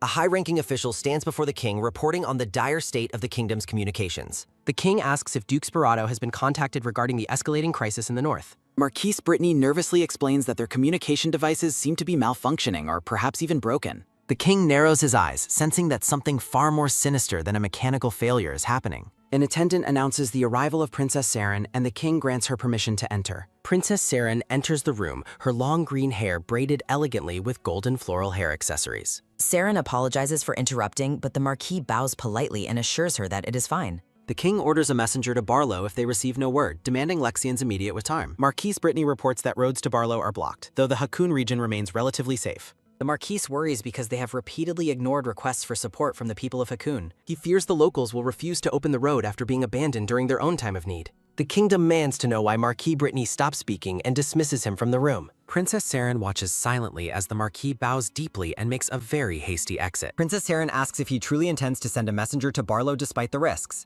The king sighs deeply, stating that if contact cannot be established, they must go there themselves. Princess Saren and her father discuss the difficulty of contacting Duke Sperato at the palace. The king questions Saren's theory about a protest and expresses his disappointment in her perspective. The green-haired princess looks down at her tea and quietly disagrees with her father's harsh assessment. Saren rises from her seat, sighing as she prepares to offer an alternative solution to the crisis. She begins to walk across the room, noting that messengers will not resolve the underlying issue. The princess stops abruptly and grasps her own hands as she considers her next strategic move. The king observes her closely, sensing that his daughter has already devised a specific plan of action. An aerial view of the capital accompanies the king's remark about the city's current defensive capabilities. A close-up of the princess's confident smile reveals her satisfaction with her own hidden intentions. Saren suggests taking advantage of their available time to enact her proposed idea immediately. Princess Saren stands elegantly, her long green hair and ornate gown gleaming in the soft light. A small purple-haired chibi witch appears as a whimsical transition before the next major scene begins. Saren explains to the king that she intends to visit the Duke personally to investigate the situation.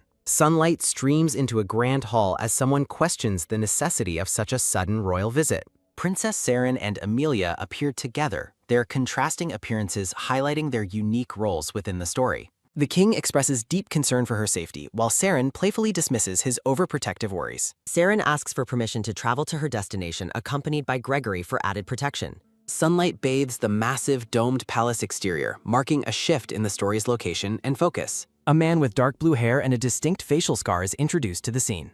TD welcomes Sir Aidan Bach, and he notes how much she has learned during his long absence. A nearby maid jokingly suggests that TT is perfectly capable even without Aidan's constant supervision. Chibi versions of Aidan and the maid engage in a brief, light-hearted argument about their roles. A close-up of the scarred man's mouth shows a gentle and knowing smile forming. The focus shifts to Aidan's eyes and the prominent scar crossing the bridge of his mouse. Aidan continues to smile warmly, his expression full of affection for those he has just rejoined. The brown-haired maid looks on with a soft, slightly melancholy expression as the reunion continues. TD watches the two interact and playfully wonders if there is a secret relationship between them. Aidan turns his full attention to TT, indicating that he has important news to share. Aidan reveals that a boy named John and his mother have recently arrived in the region. TD is stunned to learn John survived, prompting her to question how he managed to purify himself. Abstract purple patterns swirl as a voice considers if there are hidden secrets within a specific book. T clutches her chest in a gesture of profound relief, offering a silent prayer of gratitude. Aidan reports that Hakun was framed for the recent trouble, earning TT's sincere praise for his work. A hazy memory shows a mother and child happily reunited near the grand walls of a castle. Aidan complains about his boss's strictness, but TD insists that the Duke actually respects him greatly. Aidan admits that he nearly changed his mind about traveling to the capital due to personal hesitation. He mentions experiencing a recurring nightmare at the villa, which immediately catches TT's intense interest. TD reacts with a start, her eyes widening as the mention of the villa sparks a memory. She urgently asks if he was present on the specific day the Duke was trapped by snow. Aidan confirms his presence and recalls the Duke screaming out loud while he was fast asleep. TD repeats the man's words in a whisper, clearly shaken by the revelation of the Duke's screams. TD asks for details about the screams, but Aidan explains he was too far away to hear. Aidan suggests that Chris would have heard the words since he was the first to reach the Duke. TD worries about Chris's past hostility, but Aidan offers to act as an intermediary and ask him. TD expresses doubt that Chris will cooperate, though she is thankful for Aidan's willingness to help. Aidan encourages her to trust him despite knowing that Chris is notoriously difficult to talk to. The maid nods in agreement, signaling her full support for Aidan's plan to uncover the truth. TD agrees to accept Aidan's help, her expression softening with a flicker of hope and determination.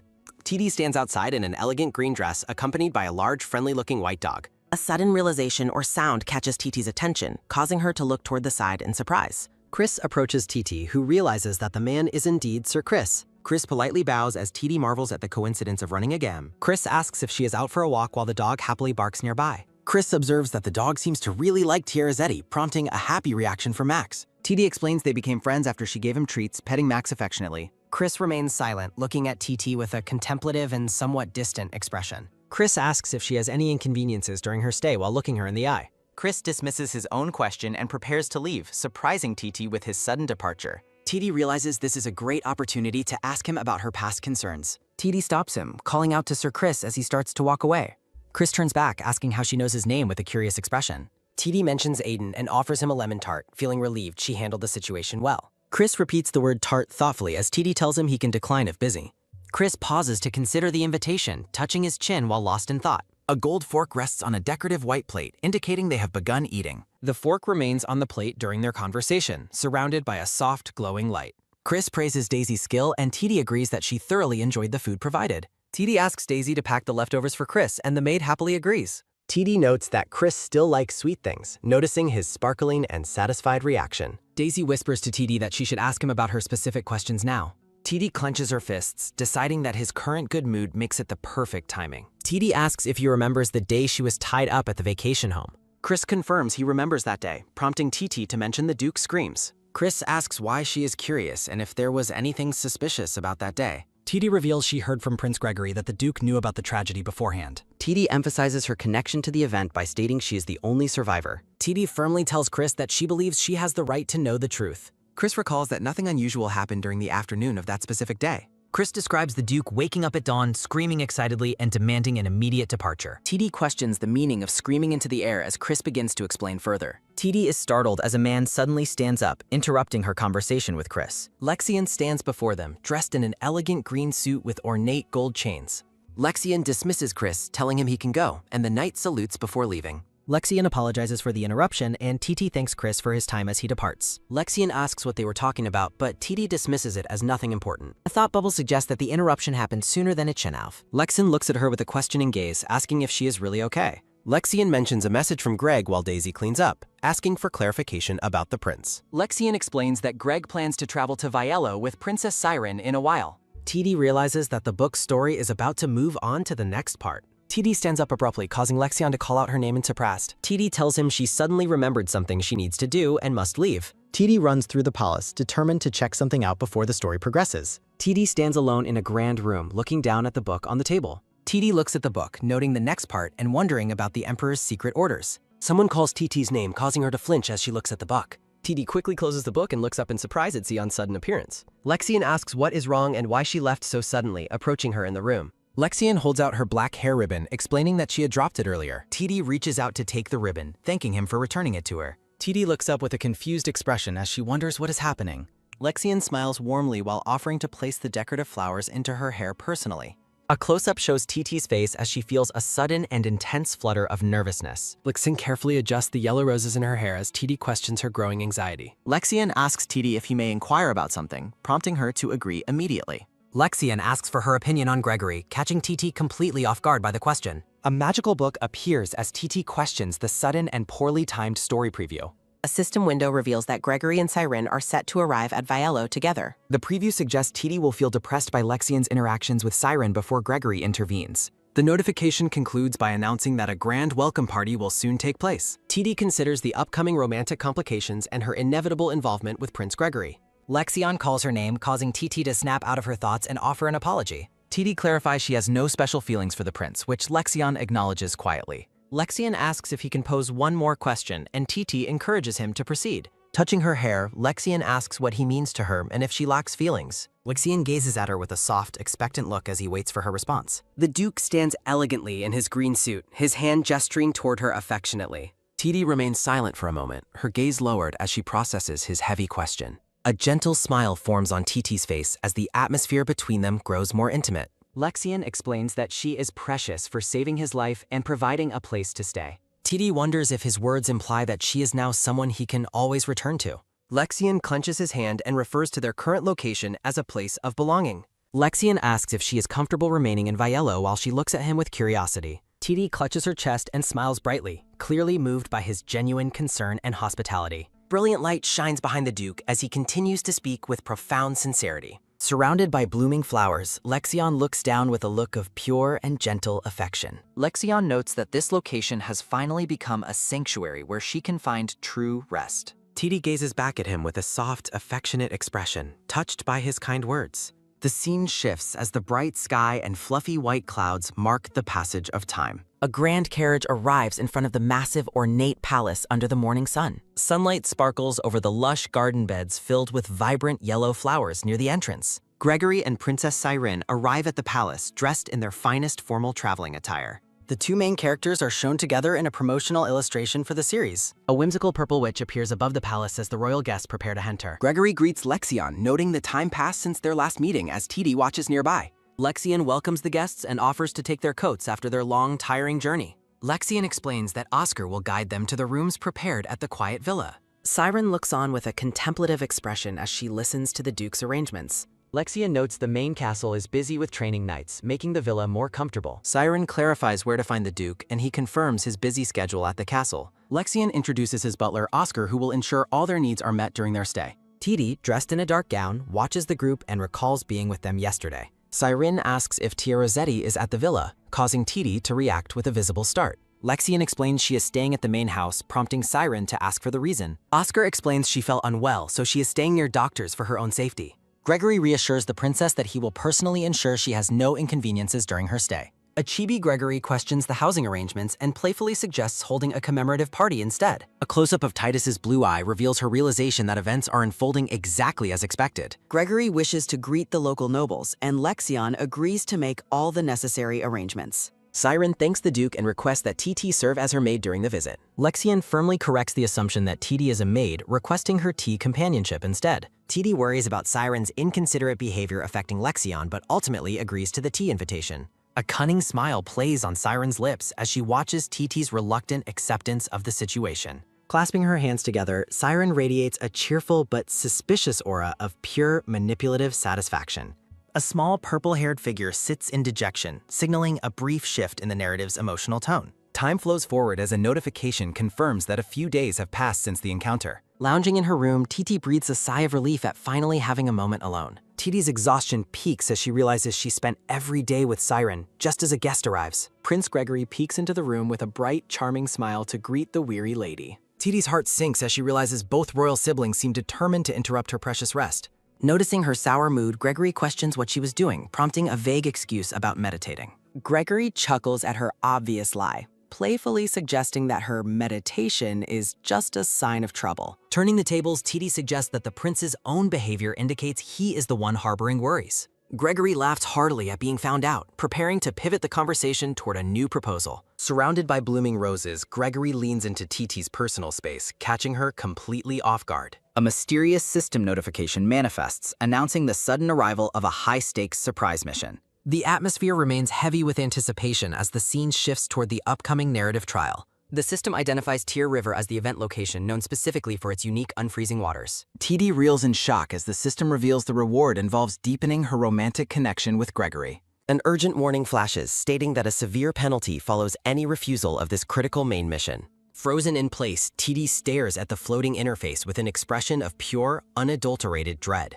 Forced to comply, TD clenches her dress and awkwardly asks Gregory if he has any interest in boating. As they walk through the palace, TT mentions a nearby river, subtly guiding the prince toward the mission. TD comments on the beautiful weather, while Gregory interprets her words as a preference shared with Siren. With a radiant smile, Gregory eagerly accepts the invitation and extends his hand to lead the way. The system confirms the date's acceptance, ushering the protagonists onto the stage for a prepared dramatic event. In a comical fit of frustration, a tiny version of TT rages against the unwanted romantic development. The scene shifts under a clear blue sky as a warm greeting breaks the morning silence. Sunlight bathes the ornate palace gardens where a private meeting is taking place within a white gazebo. Princess Siren sits across from Amelia, an old acquaintance, for a quiet afternoon of tea and conversation. Amelia offers a sincere apology for the late hour, admitting her family's struggles have left her overwhelmed. Siren looks on with a facade of concern, asking Amelia for an update on her current well-being. Despair clouds Amelia's face as she recounts her sister's persistent fever and her mother's bedridden state.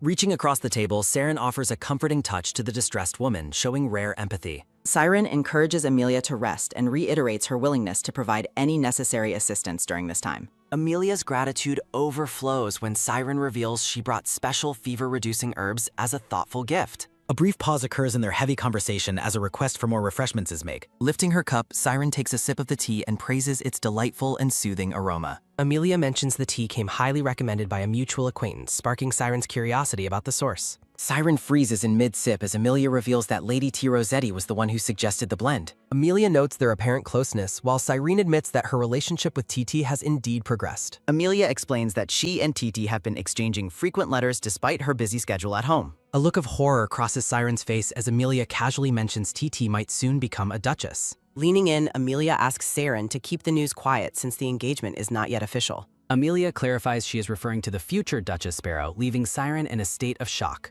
Siren's internal panic rises as she realizes there is only one Sparrow Duchy in the entire kingdom. A vision of Lexion and TT together reinforces the rumor that their bond is becoming undeniably true.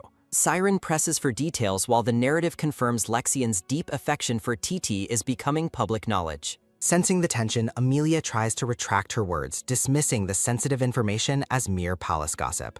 The garden remains peaceful as Siren processes the revelation, while Amelia shifts the topic toward future events. The black-clad woman clenches her fist, questioning the Duke's decision regarding the future Duchess. A shimmering trail of starlight cuts through the void as the scene begins to shift. Sunlight bathes a lush forest clearing where a white stone gazebo stands nestled among trees. Resting in the garden, TT admires the scenery while seeking shade under a delicate parasol. Gazing into the distance, she privately wishes she could have visited this place with Lexion. Her thoughts linger on the magical book's interference, regretting that its plans took priority first. Sitting together in a boat, Gregory admires the river's beauty, while TT listens quietly nearby. Gregory notes the water's clarity while TT warns him against jumping in, prompting a playful protest. The blonde prince smiles warmly at her, his expression softening as they float along the water. Gregory jokingly seeks validation for his looks, and TT offers a flat, half-hearted agreement in response. Closing his eyes with a pout, the prince laments her coldness toward his attempt at charm. Gregory offers to act with more formality, though he quickly admits he prefers their current dynamic. A close-up reveals his intense gaze as he silently acknowledges his satisfaction with the current moment.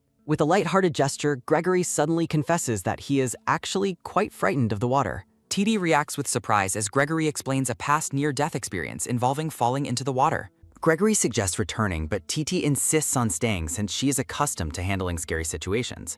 Reaching across the seat, TT prepares to offer a comforting gesture to the nervous prince. To his utter shock, TT suddenly reaches out and firmly grasps Gregory's gloved hand in hers. TT explains that physical contact might help him feel less afraid, leaving the prince completely stunned. Gregory observes her closely, noting that while it isn't very helpful, he finds her gesture intriguing. Flashing a mischievous smile, Gregory warns her that such bold actions will lead to future trouble. Leaning down with courtly grace, the prince gently presses his lips against the back of her hand. The romantic gesture lingers in a close-up, deepening the intimate atmosphere between the two companions. Blushing intensely, TT is caught off guard as Gregory confesses his growing feelings for her openly. TT stands frozen in embarrassment as Gregory's boisterous laughter echoes across the bright, open water. In a playful chibi form, Gregory teases her about her racing heart while TT grumbles irritably. Internally admitting her reaction, TT outwardly scolds the prince for making such inappropriate, heart-fluttering jokes. Gregory playfully questions her motivations for holding his hand, teasingly claiming that she flustered him instead. Sunlight dances across the mountain landscape as the prince laughs, acknowledging his understanding of her feelings. TT looks back at him with wide, serious eyes, the playful mood shifting toward a moment of quiet.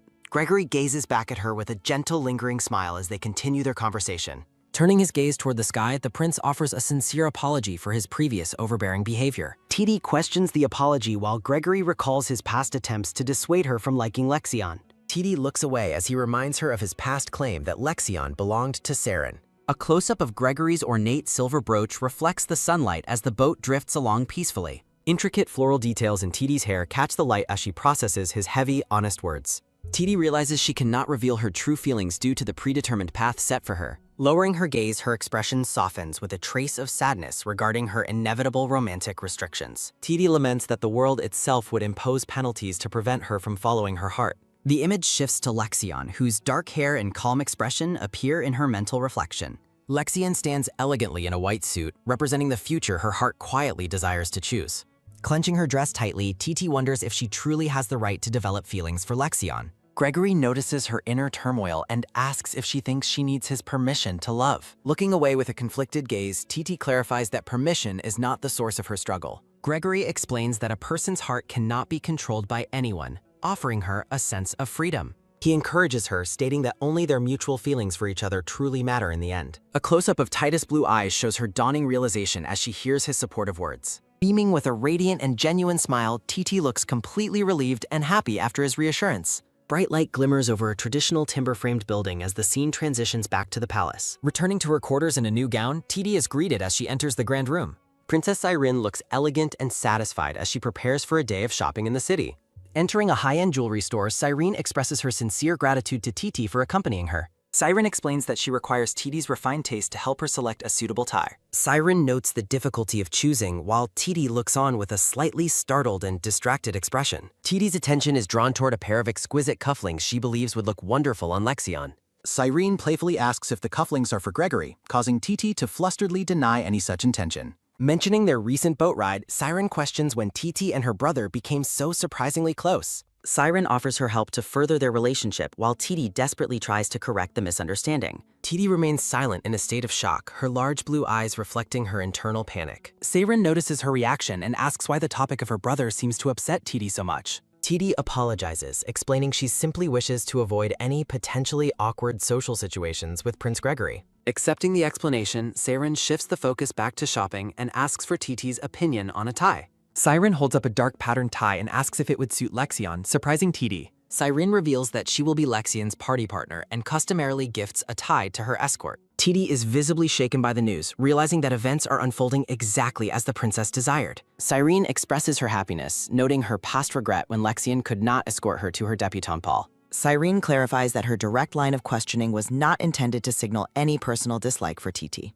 Finalizing her purchase, Cyrene prepares to leave while TT is overcome by a heavy sense of unease. A grand carriage departs the lush palace gardens under a bright sky, marking the passage of time. Inside the moving carriage, TT sits in a silent daze, looking completely exhausted by the day's events. Her maid questions why the princess kept mentioning TT and the prince during their entire outing. The maid expresses her loyalty, stating that she always wants to help her lady in any way possible. Reaching into a bag, the maid surprises TT by presenting the very cufflinks she had admired earlier. TD reacts with genuine shock, questioning why the maid would go to such lengths for her. Clasping the gift to her heart, TT beams with a radiant smile of pure and relieved happiness. That night, Gregory uses a magical device to confirm his arrival in Viello to his father. The king commands Gregory to win the favor of the woman named Isel and bring her back. Gregory listens in silence as his father mockingly compliments his reputation for successfully seducing women. The king expresses concern over the unusual movements of an evil dragon and orders Lexion watched. Gregory pleads with his father not to exploit Cyrene's genuine feelings for the Duke for political gain. The king angrily dismisses the plea, asserting that political interests are the only life for royals. Reminding Gregory that his life belongs to the crown, the king demands successful news regarding his mission. The magical communication abruptly ends, leaving the room in silence as the glowing sphere fades away. Looking at the moonlight, Gregory bitterly questions his past and wishes he had never been sent away. Gregory's expression is full of quiet despair as he reflects on his miserable role in imperial politics. TD stands alone by a large window, her figure silhouetted against the light of the full moon. Holding the small gift box, TD wonders how she can possibly give the cufflinks to Lexion now. A knock at the door startles her, and TT invites the unexpected late-night visitor to enter. Cyrene's maid enters the room, apologizing for the late hour and requesting TD's presence immediately. The maid explains that the princess has something to give her and asks TD to follow her. The scene shifts to the starry night sky over the quiet and ornate gardens of the palace. TD walks across the stone terrace, following the summons to meet with the princess as requested. TD feels a sense of dread, wondering what kind of gift would require such a late meeting. Arriving at a garden archway, TD spots two figures standing together under the bright moonlight. TD recognizes Lexion and Cyrene together, feeling a painful sense of déjà vu as she watches them. TD notices Cyrene holding the tie-bot today, realizing the purpose of their private late-night encounter. Watching from the shadows, TT feels like an intruder, witnessing the two of them grow increasingly intimate. TD stands frozen in shock as she witnesses a moment that seems to confirm her worst fears. The giant moon hangs prominently in the night sky, illuminating the tragic atmosphere of the garden. From a distance, Lexion and Cyrene appear to lean in for a close and romantic embrace. A promotional banner invites readers to a hub for various webtoon and manga series. A digital interface displays popular webtoon titles and their latest chapter update schedules. A system notification demands a partner request, threatening penalties for further refusal. Lexion finds the persistent and threatening system notifications to be increasingly dangerous and annoying. Lexion decides to comply with the demands as he approaches the balcony to meet Cyrene. Princess Cyrene warmly welcomes Duke Lexion as he arrives for their late-night meeting. Lexion questions the summons while Cyrene insists on giving him a gift in person. Cyrene shows him a dark patterned tie she believes is perfect for Anne. Cyrene formally requests that Lexion act as her partner for the upcoming party. Cyrene presents the gift with a graceful and expectant expression.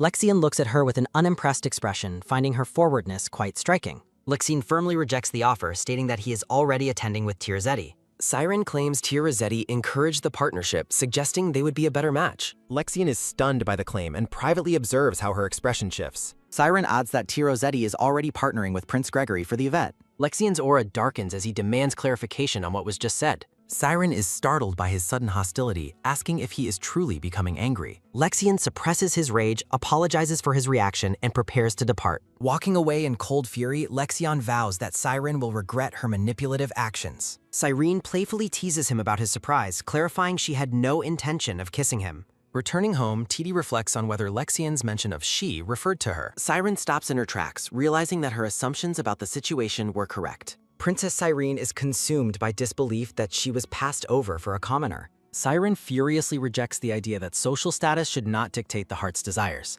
Cyrene reminds Lexian of his high status as the Duke of Sperato. Cyrene insists that she will be his partner regardless of his personal feelings. Cyrene issues a royal order for him to wear the tie at the party. Cyrene warns him not to upset her again, threatening to break anything necessary. The atmosphere shifts to the quiet interior of the palace as time passes. Titi weeps as she realizes her hopes for a meaningful relationship were misplaced. Overwhelmed by sadness, Titi desperately wishes to leave the palace and go home. The next morning, the maid reacts with alarm to Tita's swollen, tear-stained eyes. Titi sits in silence, looking completely drained after her night of deep sorrow. The maid tries to soothe Titi, offering comforting words to ease her heavy heart. Titi is startled when the maid asks if she ever gave the cufflinks to Lexian. Titi admits that she no longer has the desire to give the gift to him. The maid observes Titus' distress with a look of sincere concern and pity. The maid suggests that an outdoor walk might help improve Titi's low mood. Encouraging Titi, the maid proposes an outing to distract her from her current troubles. Titi questions the suggestion while the maid prepares to explain the planned destination. The maid describes the sparkling beauty of Camel Forest as an ideal place to visit. In the distant plank village, a young girl named Rose returns home excitedly. Rose's brother offers a warm welcome as she enters their humble wooden home. Rose enthusiastically shares her luck in finding medicinal mushrooms to treat his stomachache. The boy obediently drinks the dark medicinal liquid that Rose has carefully prepared. Immediately after drinking the medicine, the boy begins to cough violently in distress. Rose is horrified to see blood on her brother's hand as he begins to lose consciousness. Rose frantically questions what is happening while her brother weakly tries to reassure her. The boy feels an overwhelming sleepiness, suspecting the medicine is causing his sudden exhaustion. Rose watches her brother with wide eyes filled with growing fear for his well-being. A startled young girl in commoner clothes looks upward with a blush on her face. The girl considers eating a mysterious bowl of soup, deciding it is better than starving. The girl swallows the soup and immediately reacts with a look of intense physical disgust. Despite the terrible taste, she notes that her stomach feels slightly fuller than it was before. A sudden wave of drowsiness overcomes the girl as she wonders why she feels so tired. The bowl slips from her hand and shatters as she succumbs to an overwhelming sleepiness. The girl collapses into a deep sleep on a bed alongside a young resting boy. Lexian and Tirazetti walk together through a scenic, sunlit path surrounded by lush green trees. Tirazetti looks away with a flustered expression as the two continue their walk in silence. Tirazetti laments running into him, wishing she did not have to see his face just yet. Lexian maintains a silent and focused gaze as he walks alongside his companion in the forest. Lexian asks if Titi is angry, noting she has avoided looking at him for some time. Titi thinks to herself that looking at his face would make her feel far too unsteady. Titi claims she is only embarrassed because her face is currently a little swollen and puffy. Lexian warmly reassures her that she remains pretty even if her face is a bit swollen. Titi denies the compliment while continuing to walk ahead with a slightly embarrassed and flustered expression. Lexian suddenly stops her in her tracks, causing her to turn back with a questioning look. Lexian leans in close to Titi, creating a moment of intense and silent romantic tension between them. Titi reacts with startled surprise as he suddenly moves into her personal space without any warning. Titi loses her footing and begins to trip backward on the uneven ground of the forest. Lexian quickly reaches out and catches her, pulling her close to prevent her from falling down. Lexian asks if she is all right and warns her that she almost got into serious trouble. Titi looks up at him with wide eyes and insists that she is perfectly fine now. Lexian begins to ask her a question, starting with her name as he looks at her intently. A close-up of Titi shows her looking upward with an expression of quiet expectation and curiosity. Titi asks why he is suddenly curious about her partner since he is already Saren's partner. Titi tells him there is no need to worry about her lack of a partner for now. Lexian is confused when Titi reveals she was never planning to attend the party at all. Titi explains she dislikes parties and intended to avoid the event by pretending to be sick. Lexian tries to argue against her plan, but she continues to justify her desire to stay home. A maid waves from a distance, announcing she found the perfect spot for the lady and Duke. TD expresses relief at the interruption and tells the maid they will arrive at the spot soon. Lexian leads TD toward the maid, stating it is time for them to move on together. A final thought bubble notes that staying any longer might have led to saying something completely unnecessary. A grand palace stands under the night sky as the day of the banquet finally arrives. TD sits alone in her room, reflecting on how the party must be in full swing.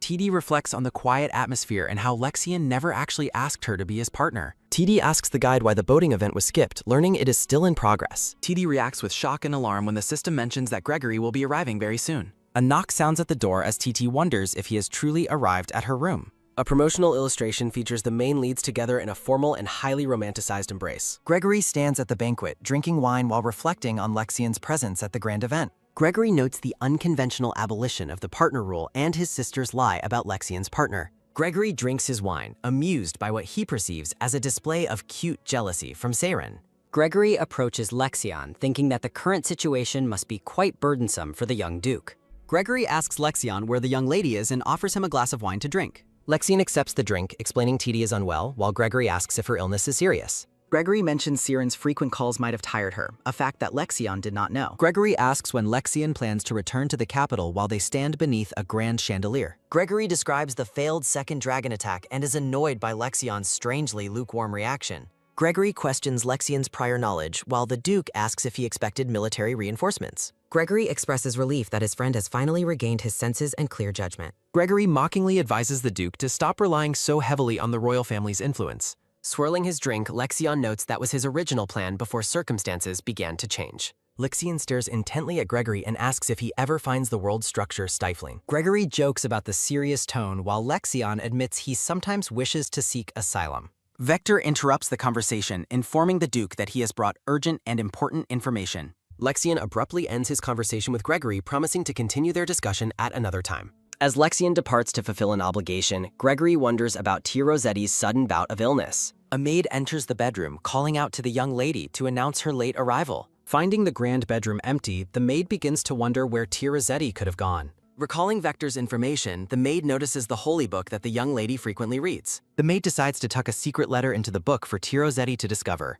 Time passes as the scene prepares to shift toward the events unfolding elsewhere tonight. Hoping Tia Rossetti will find the letter later, the maid leaves the book on the bed. Looking at the book one last time, the maid questions Tia Rossetti's whereabouts at this hour. Silence returns to the ornate bedroom as the night grows deeper and the moon rises. A system interface suddenly appears, announcing that new information has been discovered within the world. The glowing notification confirms that the contents of the hidden data are currently being processed. Under the starlight, Tia Rossetti and Gregory walk together along the edge of a sparkling lake. Gregory comments on the pleasant night air, and Tia Rossetti politely agrees while feeling internally conflicted. Tia Rossetti privately laments that the book forced her into this event when she preferred solitude. The two continue their walk in silence as Tia Rossetti dwells on her heavy, sorrowful thoughts. Gregory mentions hearing about the princess's recent interference, which Tia Rossetti tries to dismiss as nothing. Gregory suggests that Siren is actually jealous of her, leaving Tia Rossetti shocked by the claim. Tia Rossetti is stunned when Gregory reveals that Siren lied about her partnership with Duke Lexion. Gregory asks if the princess told her the same lie, noticing Tia Rossetti's sudden and visible distress. Gregory realizes the lie caused their conflict while Tia Rossetti reels from Siren's calculated and manipulative deceit.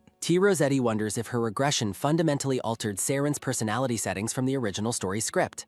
She recalls a past memory of the princess and Lexion embracing under the full moonlight. A sudden, sharp rustling noise from the nearby bushes startles Tia Rossetti out of her deep thoughts. Tia Rossetti looks toward the moving leaves, questioning what could be hiding in the dark garden. An orange and white cat emerges from the bushes, initially relieving Tia Rossetti's fears of danger. The cat suddenly lunges at her, causing Tia Rossetti to panic and lose her balance backward. Tia Rossetti frantically warns the cat about the water behind her as she falls toward the lake. Her heel slips off the ledge as she plunges into the cold depths of the water. A desperate shout echoes through the garden as Tia Rossetti disappears beneath the surface of the lake. Sinking deeper, Tia Rossetti bitterly reflects that this danger is exactly why she avoided leaving today. As the water closes in, she wonders if Gregory is the one destined to save her. Tia Rossetti begins to lose consciousness as air bubbles escape her mouth in the freezing blue depths. A gloved hand reaches down through the dark water, grabbing the fabric of Tia Rossetti's lavender dress. Lexion dives into the lake, pulling Tia Rossetti toward him as they sink together among bubbles. Beneath the surface, Lexion holds Tia Rossetti in a protective embrace while gazing into her wide eyes. The focus shifts back to the quiet interior of the palace as the night's chaos concludes.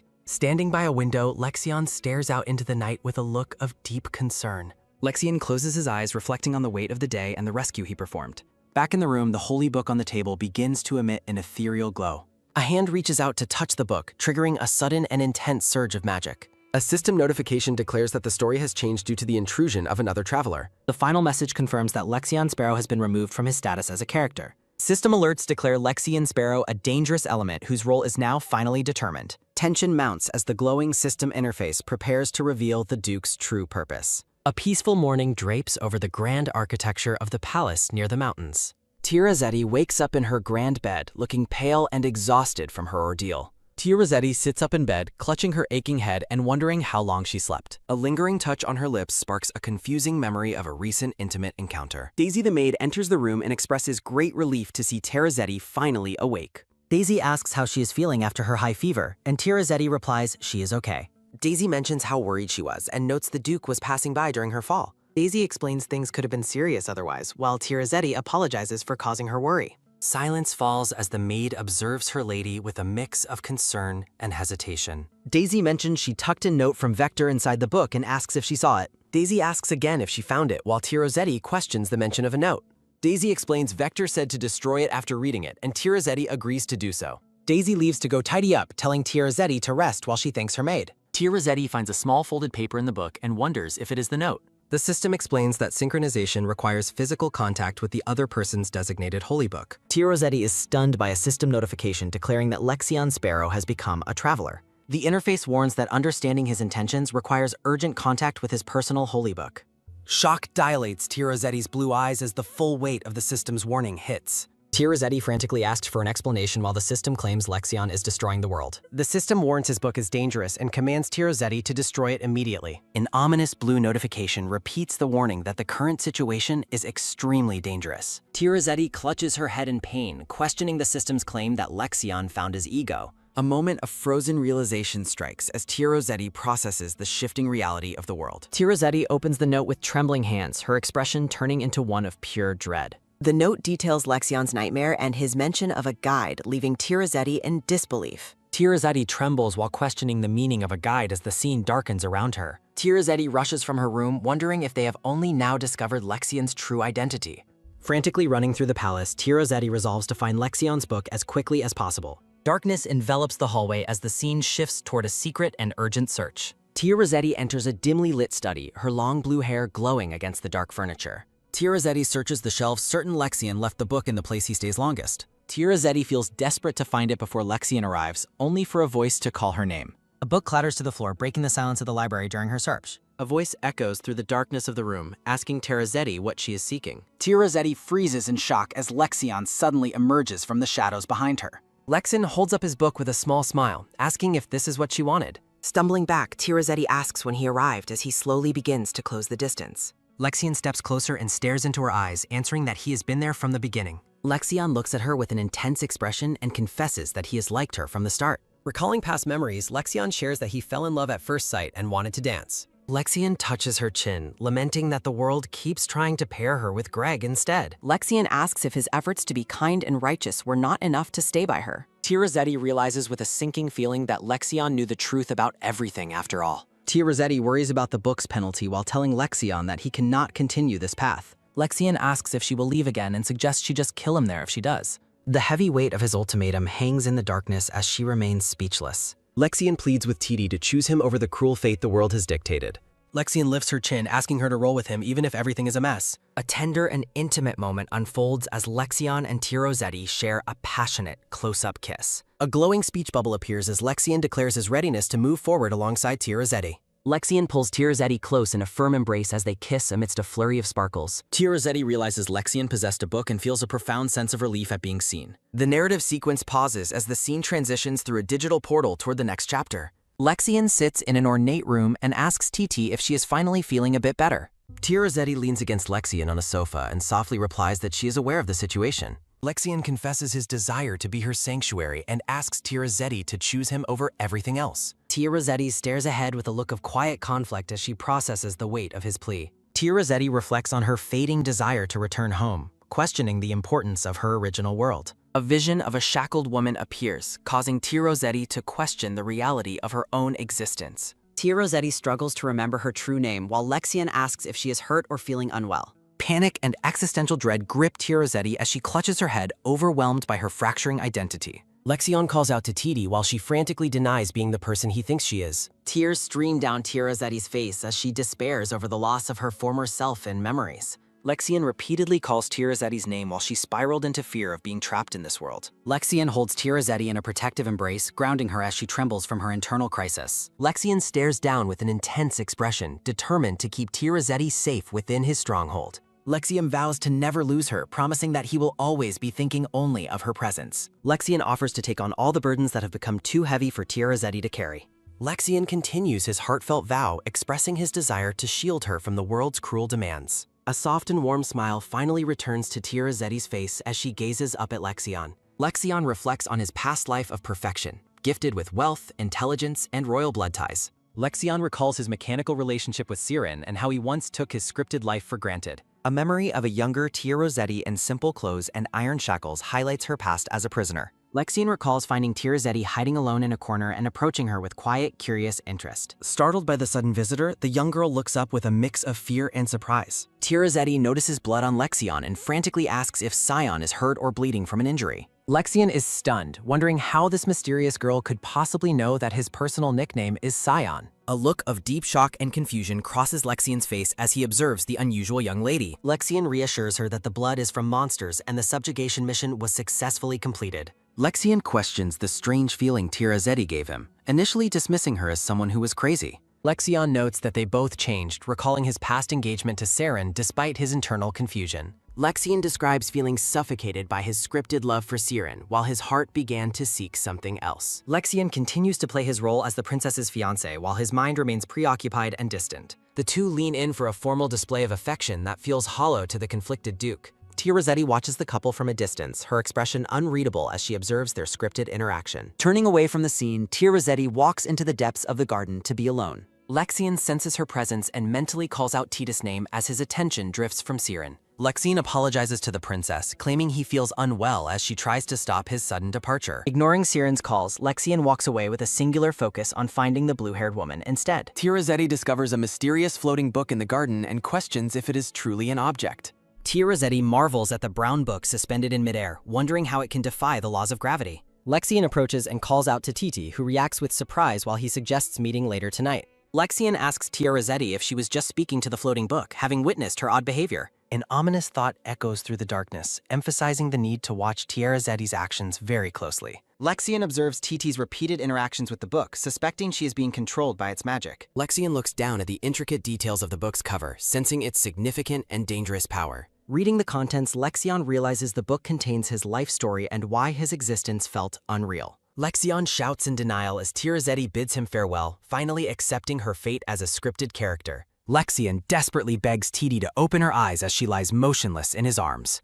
Distraught, Lexion continues to plead for her life while cradling her blood-stained form. A system notification confirms the mission's completion and transitions the narrative to the reward page. Lexion gazes at the brown book as a strange light begins to emanate from its pages. Reaching out, Lexion makes physical contact with the floating book, triggering a blinding flash of light. A voice echoes in the darkness, demanding that Titi be returned to her world immediately. Screaming with grief, Lexion demands the mysterious entity give her back as the book glows intensely. Lexion stares ahead with a determined and pained expression, his resolve hardening against the shifting reality. A floating window identifies the speaker as the guide and administrator of the entire world. Lexion asks if this entity is the administrator, receiving a formal greeting from the world's overseer. The system reveals that the traveler, Tia Rossetti, a soul, was guiding Lexion throughout his journey. Lexion questions the definition of a traveler while desperately asking if TT is still alive. The interface explains that travelers from outside the world return home after fulfilling their scripted endings.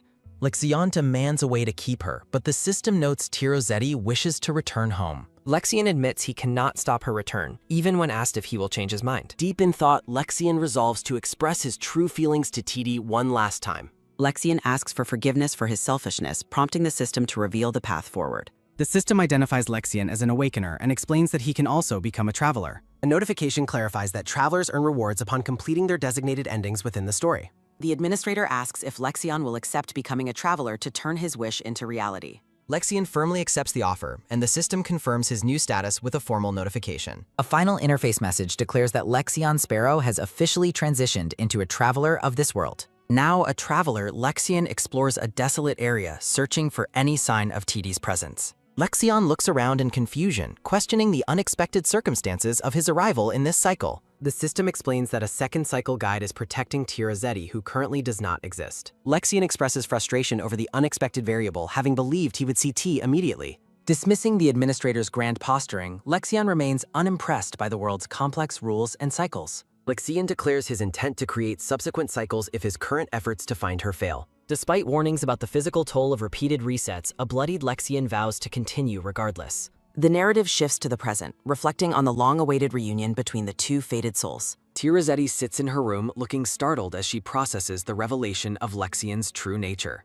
Clenching her dress, Tirazetti realizes Lexion endured becoming a traveler just to find her again. Tirazetti asks why he kept his secret, and a fearful Lexion admits he was deeply afraid. Lexion confesses his fear that Tirazetti would resent him for his actions and interference. Gently touching her face, Lexion asks TT if she still desires to return to her world. Tirazetti wonders if she can defy fate while preparing to offer a sorrowful apology to Scion. Tirazetti's blue eye widens in shock as she tries to speak Lexion's name through her internal conflict. Lexion softly begs her to stay with him, his hand reaching out to bridge the emotional distance. Tirazetti places her hand over his, a silent gesture of comfort amidst the weight of their choices. Tears fall as Lexion openly confesses his need for TT, begging her not to leave him again. Overwhelmed with emotion, Tirazetti gazes at Lexion with a mixture of love, guilt, and profound sadness. Lexion shares a moment of quiet vulnerability, his face reflecting the heavy burden of his lonely journey. Tirazetti begins to cry, unable to hide the depth of her feelings for the man before her. Lexion pulls Tirazetti into a tight embrace, offering comfort as she weeps against his shoulder.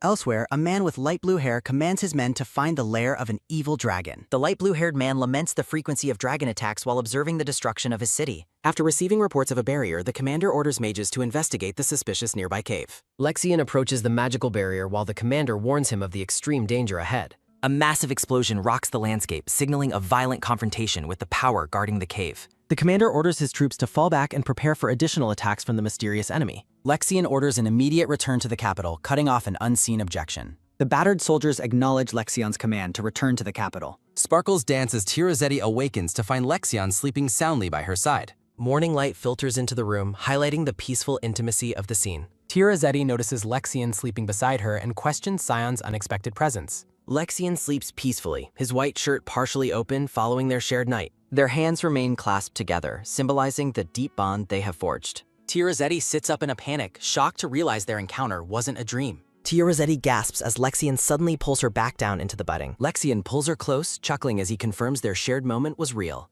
Embracing TD tightly, Lexion affectionately asks her if she had a good sleep. Lexion notes TD's lingering fever and insists she rest more after her difficult day. The narrative shifts to the grand architecture of the palace during a formal gathering. An announcer formally heralds the arrival of Duke Rexion Sparrow into the assembly hall. Lexion enters in full military regalia and commands the gathered officials to be seated. The meeting officially commences as the attendees acknowledge Lexion's authority to begin. Lexion requests a report on the dragon's remnants and asks for its point of origin. An official identifies a marketplace vegetable shop as the primary source of the recent incidents. Lexion considers the report and deduces that the vegetables themselves are the likely problem. Lexion orders a full investigation of the ledgers and the immediate confiscation of all goods. A woman inquires about the reinforcements the princess requested, seeking Lexion's official decision. Lexion firmly rejects the request, stating his refusal should already be obvious to everyone. Lexion moves the meeting forward, calling for a report regarding missing persons in Camel Forest. Somewhere else, a person reacts with profound shock to news regarding a sudden attack. Saren and Gregory discuss the dragon's attack on the capital and Lexion's refusal to help. Saren fumes over Lexion defying a royal command and prioritizing his own territory's safety. Gregory addresses Saren, suggesting they return to the imperial capital following the news.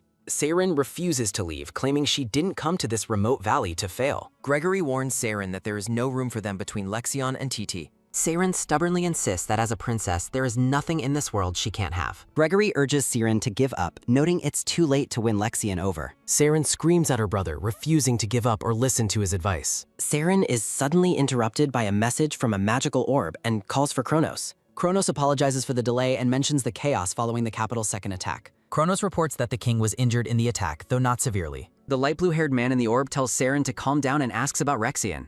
Saren explains Lexion's refusal to send reinforcements despite the critical situation in Pedello. Kronos tells Saren to return home first, refusing to leave her in a dangerous place. Gregory agrees with Kronos and promises to stay behind to continue persuading Lexion. The man in the orb notices Gregory's presence and addresses him directly. Kronos tells Gregory to prove his worth through the task of persuading Lexion. Kronos promises knights for Bedello and tells Saren to be careful while returning. Gregory reassures Saren about the king's health while she remains visibly upset and worried. Gregory admits he wasn't thinking clearly and offers an apology for his earlier harsh words. The scene shifts as Tia Rossetti wakes up in her room, groaning from her long sleep. Tia Rossetti wonders why her cold is persisting as she prepares to get out of bed. Tia Rossetti is suddenly alerted by a presence, her attention turning toward the middle of the room. A system notification announces a preview as a mysterious brown book appears before Tia Rossetti. Tia Rossetti reads the floating book, which warns of a major incident breaking out in Bedello. Tia Rossetti's blue eyes widen in sheer terror as she learns the capital has officially fallen. Tia Rossetti reflects on the changes in this cycle as she stares ahead with a worried expression. A system window warns the traveler not to trust Rexian Sparrow, leaving Tia Rossetti frozen in shock. Tia Rossetti questions the sudden suspicious warning about the man she loves as her gaze turns sharp. Tia Rossetti asks why the system is acting strangely as the holographic window glitches and becomes unreadable. System notifications announce that Gregory's episodes were deleted due to plot changes and synchronization has occurred. A radiant light envelops the room as Tia Rossetti stands amidst the fading remnants of the system. The system issues a final warning that an external party may be observing the story's events. Tia Rossetti realizes others intervened in the past to prevent her from finishing her story and returning. Tia Rossetti demands an explanation of Scion's role, and the system identifies him as an awakened character. Tia Rossetti asks if the book's influence will vanish if the story deviates from its original path. A notification warns that failing to follow the script results in soul erasure and world collapse. A system window in the void declares that Tia Rossetti Isol must defeat the evil dragon. The system reiterates that failure to complete her designated task will result in severe global penalties. A grim message confirms that the world's collapse will cause every soul within it to vanish. Tia Rossetti concludes that Scion's interference could lead to her own disappearance and the world's ultimate destruction. Remembering their bond, Tia Rossetti resolves to take action and fulfill her role to save them. Tia Rossetti's hand trembles with fear and resolve as she prepares to face the weight of fate. The system instructs the traveler to prevent Scion's ending by synchronizing with his magical brown book.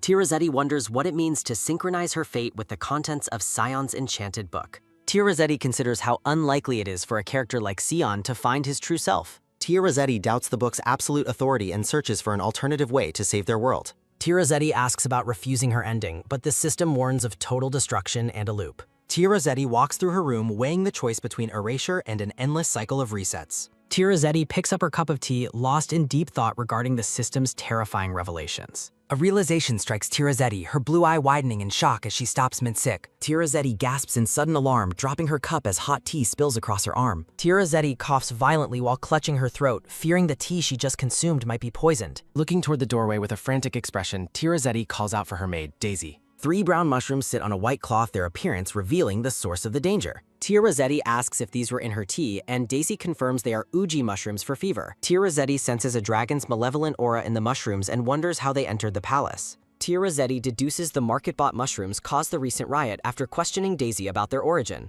Tia Rossetti tells Daisy she must go see the Duke immediately to report her dangerous new discovery. Dressed in an elegant purple gown, Tia Rossetti prepares to confront Scion with the evidence she found. Tia Rossetti enters the office where the scarred commander greets her as Scion works at his desk. Rushing to the commander, Tia Rossetti notices his bloody arm, but he dismisses it as a minor scratch. The scarred commander asks TD if she feels better while Lexion watches the exchange with quiet concern. Tia Rossetti presents a pouch to the men, insisting they examine the dangerous items she discovered earlier. Tia Rossetti identifies the contents as Uchi mushrooms, prompting a reaction of pure shock from the scarred commander. The scarred commander identifies the mushrooms as the cause of the explosion and demands their immediate surrender. Lexion reveals he already purified the mushrooms, much to the scarred commander's utter confusion and surprise. Narrative text clarifies that Tia Rossetti possesses a unique power capable of purifying the evil dragon's malevolent aura. Lexion looks at Tia Rossetti, acknowledging her secret power while the commander processes the impossible news. The scarred commander realizes John survived due to this purification power and then notices another urgent matter. Lexion thinks about his desire to keep TD's abilities hidden to protect her from the world's dangers. Tia Rossetti confirms she can use her purification power now, but asks for an explanation of the situation. The scarred commander asks if TD can save a child currently infected after eating an Uji mushroom. A system window appears before Tia Rossetti, announcing that they are now entering the story's main stage. The system signals the start of the Dying Child episode and commands Tia Rossetti to save Thou. Tia Rossetti looks forward with grim determination as the system warns of a greater danger approaching the capital. Tia Rossetti realizes this unfolding situation is exactly what the system's terrifying preview warned her about. Tia Rossetti urges the scarred commander and Lexion to go to the infected child immediately. A young girl with braided hair growls like a wild beast from behind iron bars. Tia Rossetti's blue eyes widen in shock as she recognizes the girl from a bakery visit. The scarred commander notes the corruption is festering as purification stones failed to heal the child. Watching the girl, Lexion asks if there were any family members found with the child. The scarred commander explains there was another boy, but he had already passed away. Tia Rossetti clenches her gloved hand tightly as she absorbs the tragic news of the boy. Lexion looks down at the child and calmly announces that he will begin the purification. Tia Rossetti approaches the barred cell as her purple gown rustles against the stone floor of the dungeon. The corrupted girl lunges forward, snarling at Tia Rossetti with empty, glowing white eyes and bare teeth. Tia Rossetti pauses in the dark corridor, her expression softened by pity for the suffering young girl. Tia Rossetti stares at the child, promising to restore her to her original self very soon. A soft, golden light begins to emanate from Tia Rossetti's hand as she reaches toward the bars. Tia Rossetti invokes the name Asta as a brilliant, radiant light envelops the entire dungeon cell.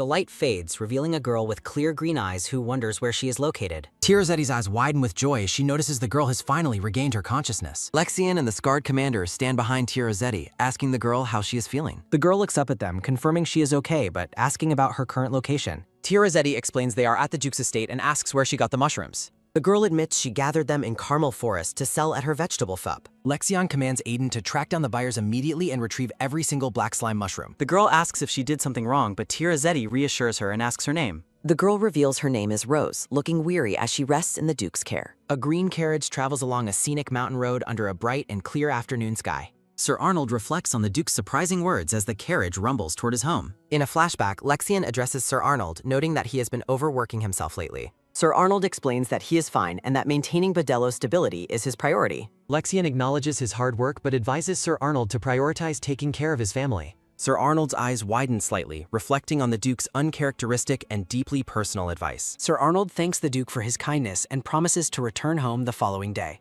A narrator notes that Lexion has changed significantly since Tia Rossetti entered his life as a traveler. The scene shifts to a grand, sun-drenched estate nestled against a backdrop of lush mountains. A servant greets Marquis Arnold as he arrives at the ornate entrance of the large mansion. The man with glasses asks why Arnold looks pale, and Arnold blames it on his overworking. Arnold insists working hard is only natural for his job before heading inside with the man.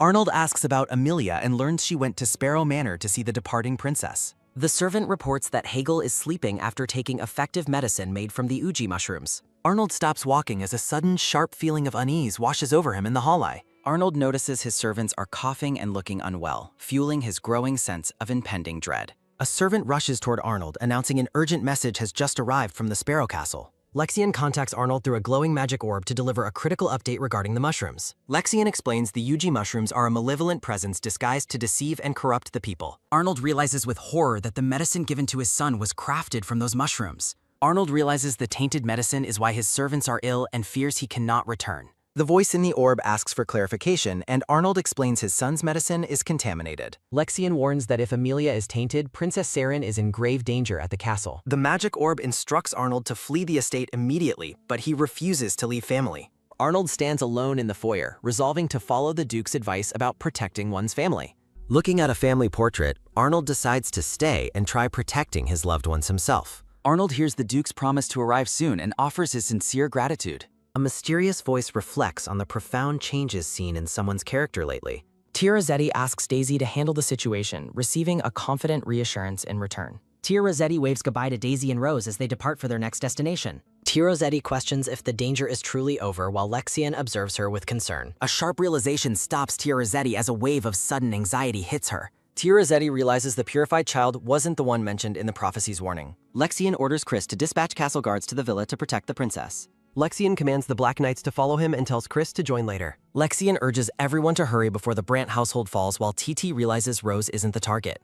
The name Hegel Brandt echoes in the darkness, marking him as the next potential victim. TT begs Scion to take her along, but he refuses because he fears for her safety. Tia Rossetti warns that Bedello remains in danger if the dying child isn't purified soon. TT insists that the prophecy refers to Hegel and they must act before it is late. System windows appear over the magical brown book, warning that time is rapidly running out. TD looks at the book in panic, wondering how they can move quickly enough. Lexian considers Tia Rossetti's words, his expression growing tense as he weighs the situation. Lexian agrees to take her but demands a promise that she won't do anything reckless. Relief and hope wash over Tia Rossetti's face as she prepares for the mission. Marquis Arnold stands over his sick son while Amelia waits by the bed. Young Hegel remains in a deep, sweat-filled sleep as his condition appears to stabilize. Hegel wakes up and asks his father when he arrived at his bedside. Arnold apologizes for his lateness while Hegel expresses understanding for his father's busy schedule. Arnold embraces his son, promising that everything will be fine now that he's home.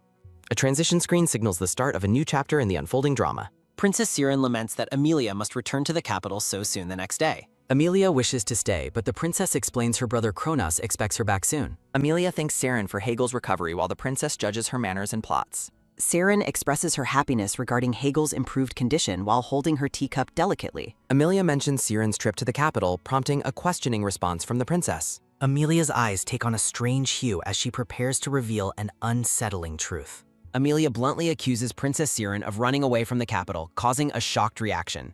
Amelia claims she heard the Duke of Sparrow rejected the princess's partner request twice. Siren angrily asks who spread the rumors, wondering if Lady Tia Rossetti was the source. Amelia insults Siren for losing to a commoner, causing the princess to shout in anger. Amelia offers a false apology while claiming she is the only one who understands Siren. Amelia hugs Siren, whispering that the humiliation she endured must have been completely unbearable. A sudden headache overcomes Princess Siren as she begins to feel physically unwell. Amelia suggests they simply get rid of Tia Rossetti to solve the princess's social problems. Siren looks at Amelia with absolute horror, unable to believe what she is hearing. Siren experiences a blinding headache while Amelia claims she knows Tia Rossetti Isol's critical weakness. Darkness swirls through the room as the malevolent influence begins to corrupt the princess. Amelia asks Siren for her attention and whispers a dark secret into her ear. A terrified scream escapes Princess Siren as she is overwhelmed by a sudden shock. Marquis Kronos bursts into the room shouting Siren's name and asking if she's okay. Kronos looks around the room with a sharp, guarded gaze, searching for hidden threats. Amelia collapses to the floor as Kronos arrives holding a glowing blue purification stone. Kronos asks Siren if she feels strange or if Amelia acted suspiciously toward her. Siren tells her brother that nothing happened and thanks him for his timely arrival. Princess Siren looks on with a grateful smile as her brother stays by her side. A grand estate hall is filled with dark smoke while servants lie unconscious on the floor. Lexian orders the collapse to be restrained and purification stones set as TT observes the corruption. Lexian leads TT through the dark corridor as they rush toward the source of the problem. Lexian confirms they have arrived at Hegel's room while thick dark energy leaks from the GAR. Lexian orders the guards to stand by while a system window urges TT to begin purification. Tia Rossetti realizes that Hegel Brandt is indeed the dying child mentioned in the grim prophecy. Lexian instructs the guards to keep the room isolated and prevent anyone from entering the area. Lexian tells TD to open the door, and she confirms she is ready for the task. The massive doors creak open as Lexian and TD step into the dark, corrupted room. TD covers her mouth in horror as the sharp, metallic smell of blood fills the air. Inside the room, the corrupted boy attacks a bleeding woman while dark energy swirls around them. The boy is identified as Hegel Brandt as he lunges at his victim with feral intensity. Lexian rushes toward the collapsed Marquis Arnold while the chaotic scene unfolds in the room's center. Lexian asks if Arnold is all right, but the dying man begs him to save his wife. TD looks at the dying woman while the system declares it is time to make a choice. The magical book warns that the story will branch significantly based on the decision she makes. TD looks around in shock, realizing that time has frozen once again during this critical moment. TD observes everyone trapped in time, including Scion and the suffering members of the Brandt family. The book presents 3 choices involving saving specific family members with varying risks of death or dragons.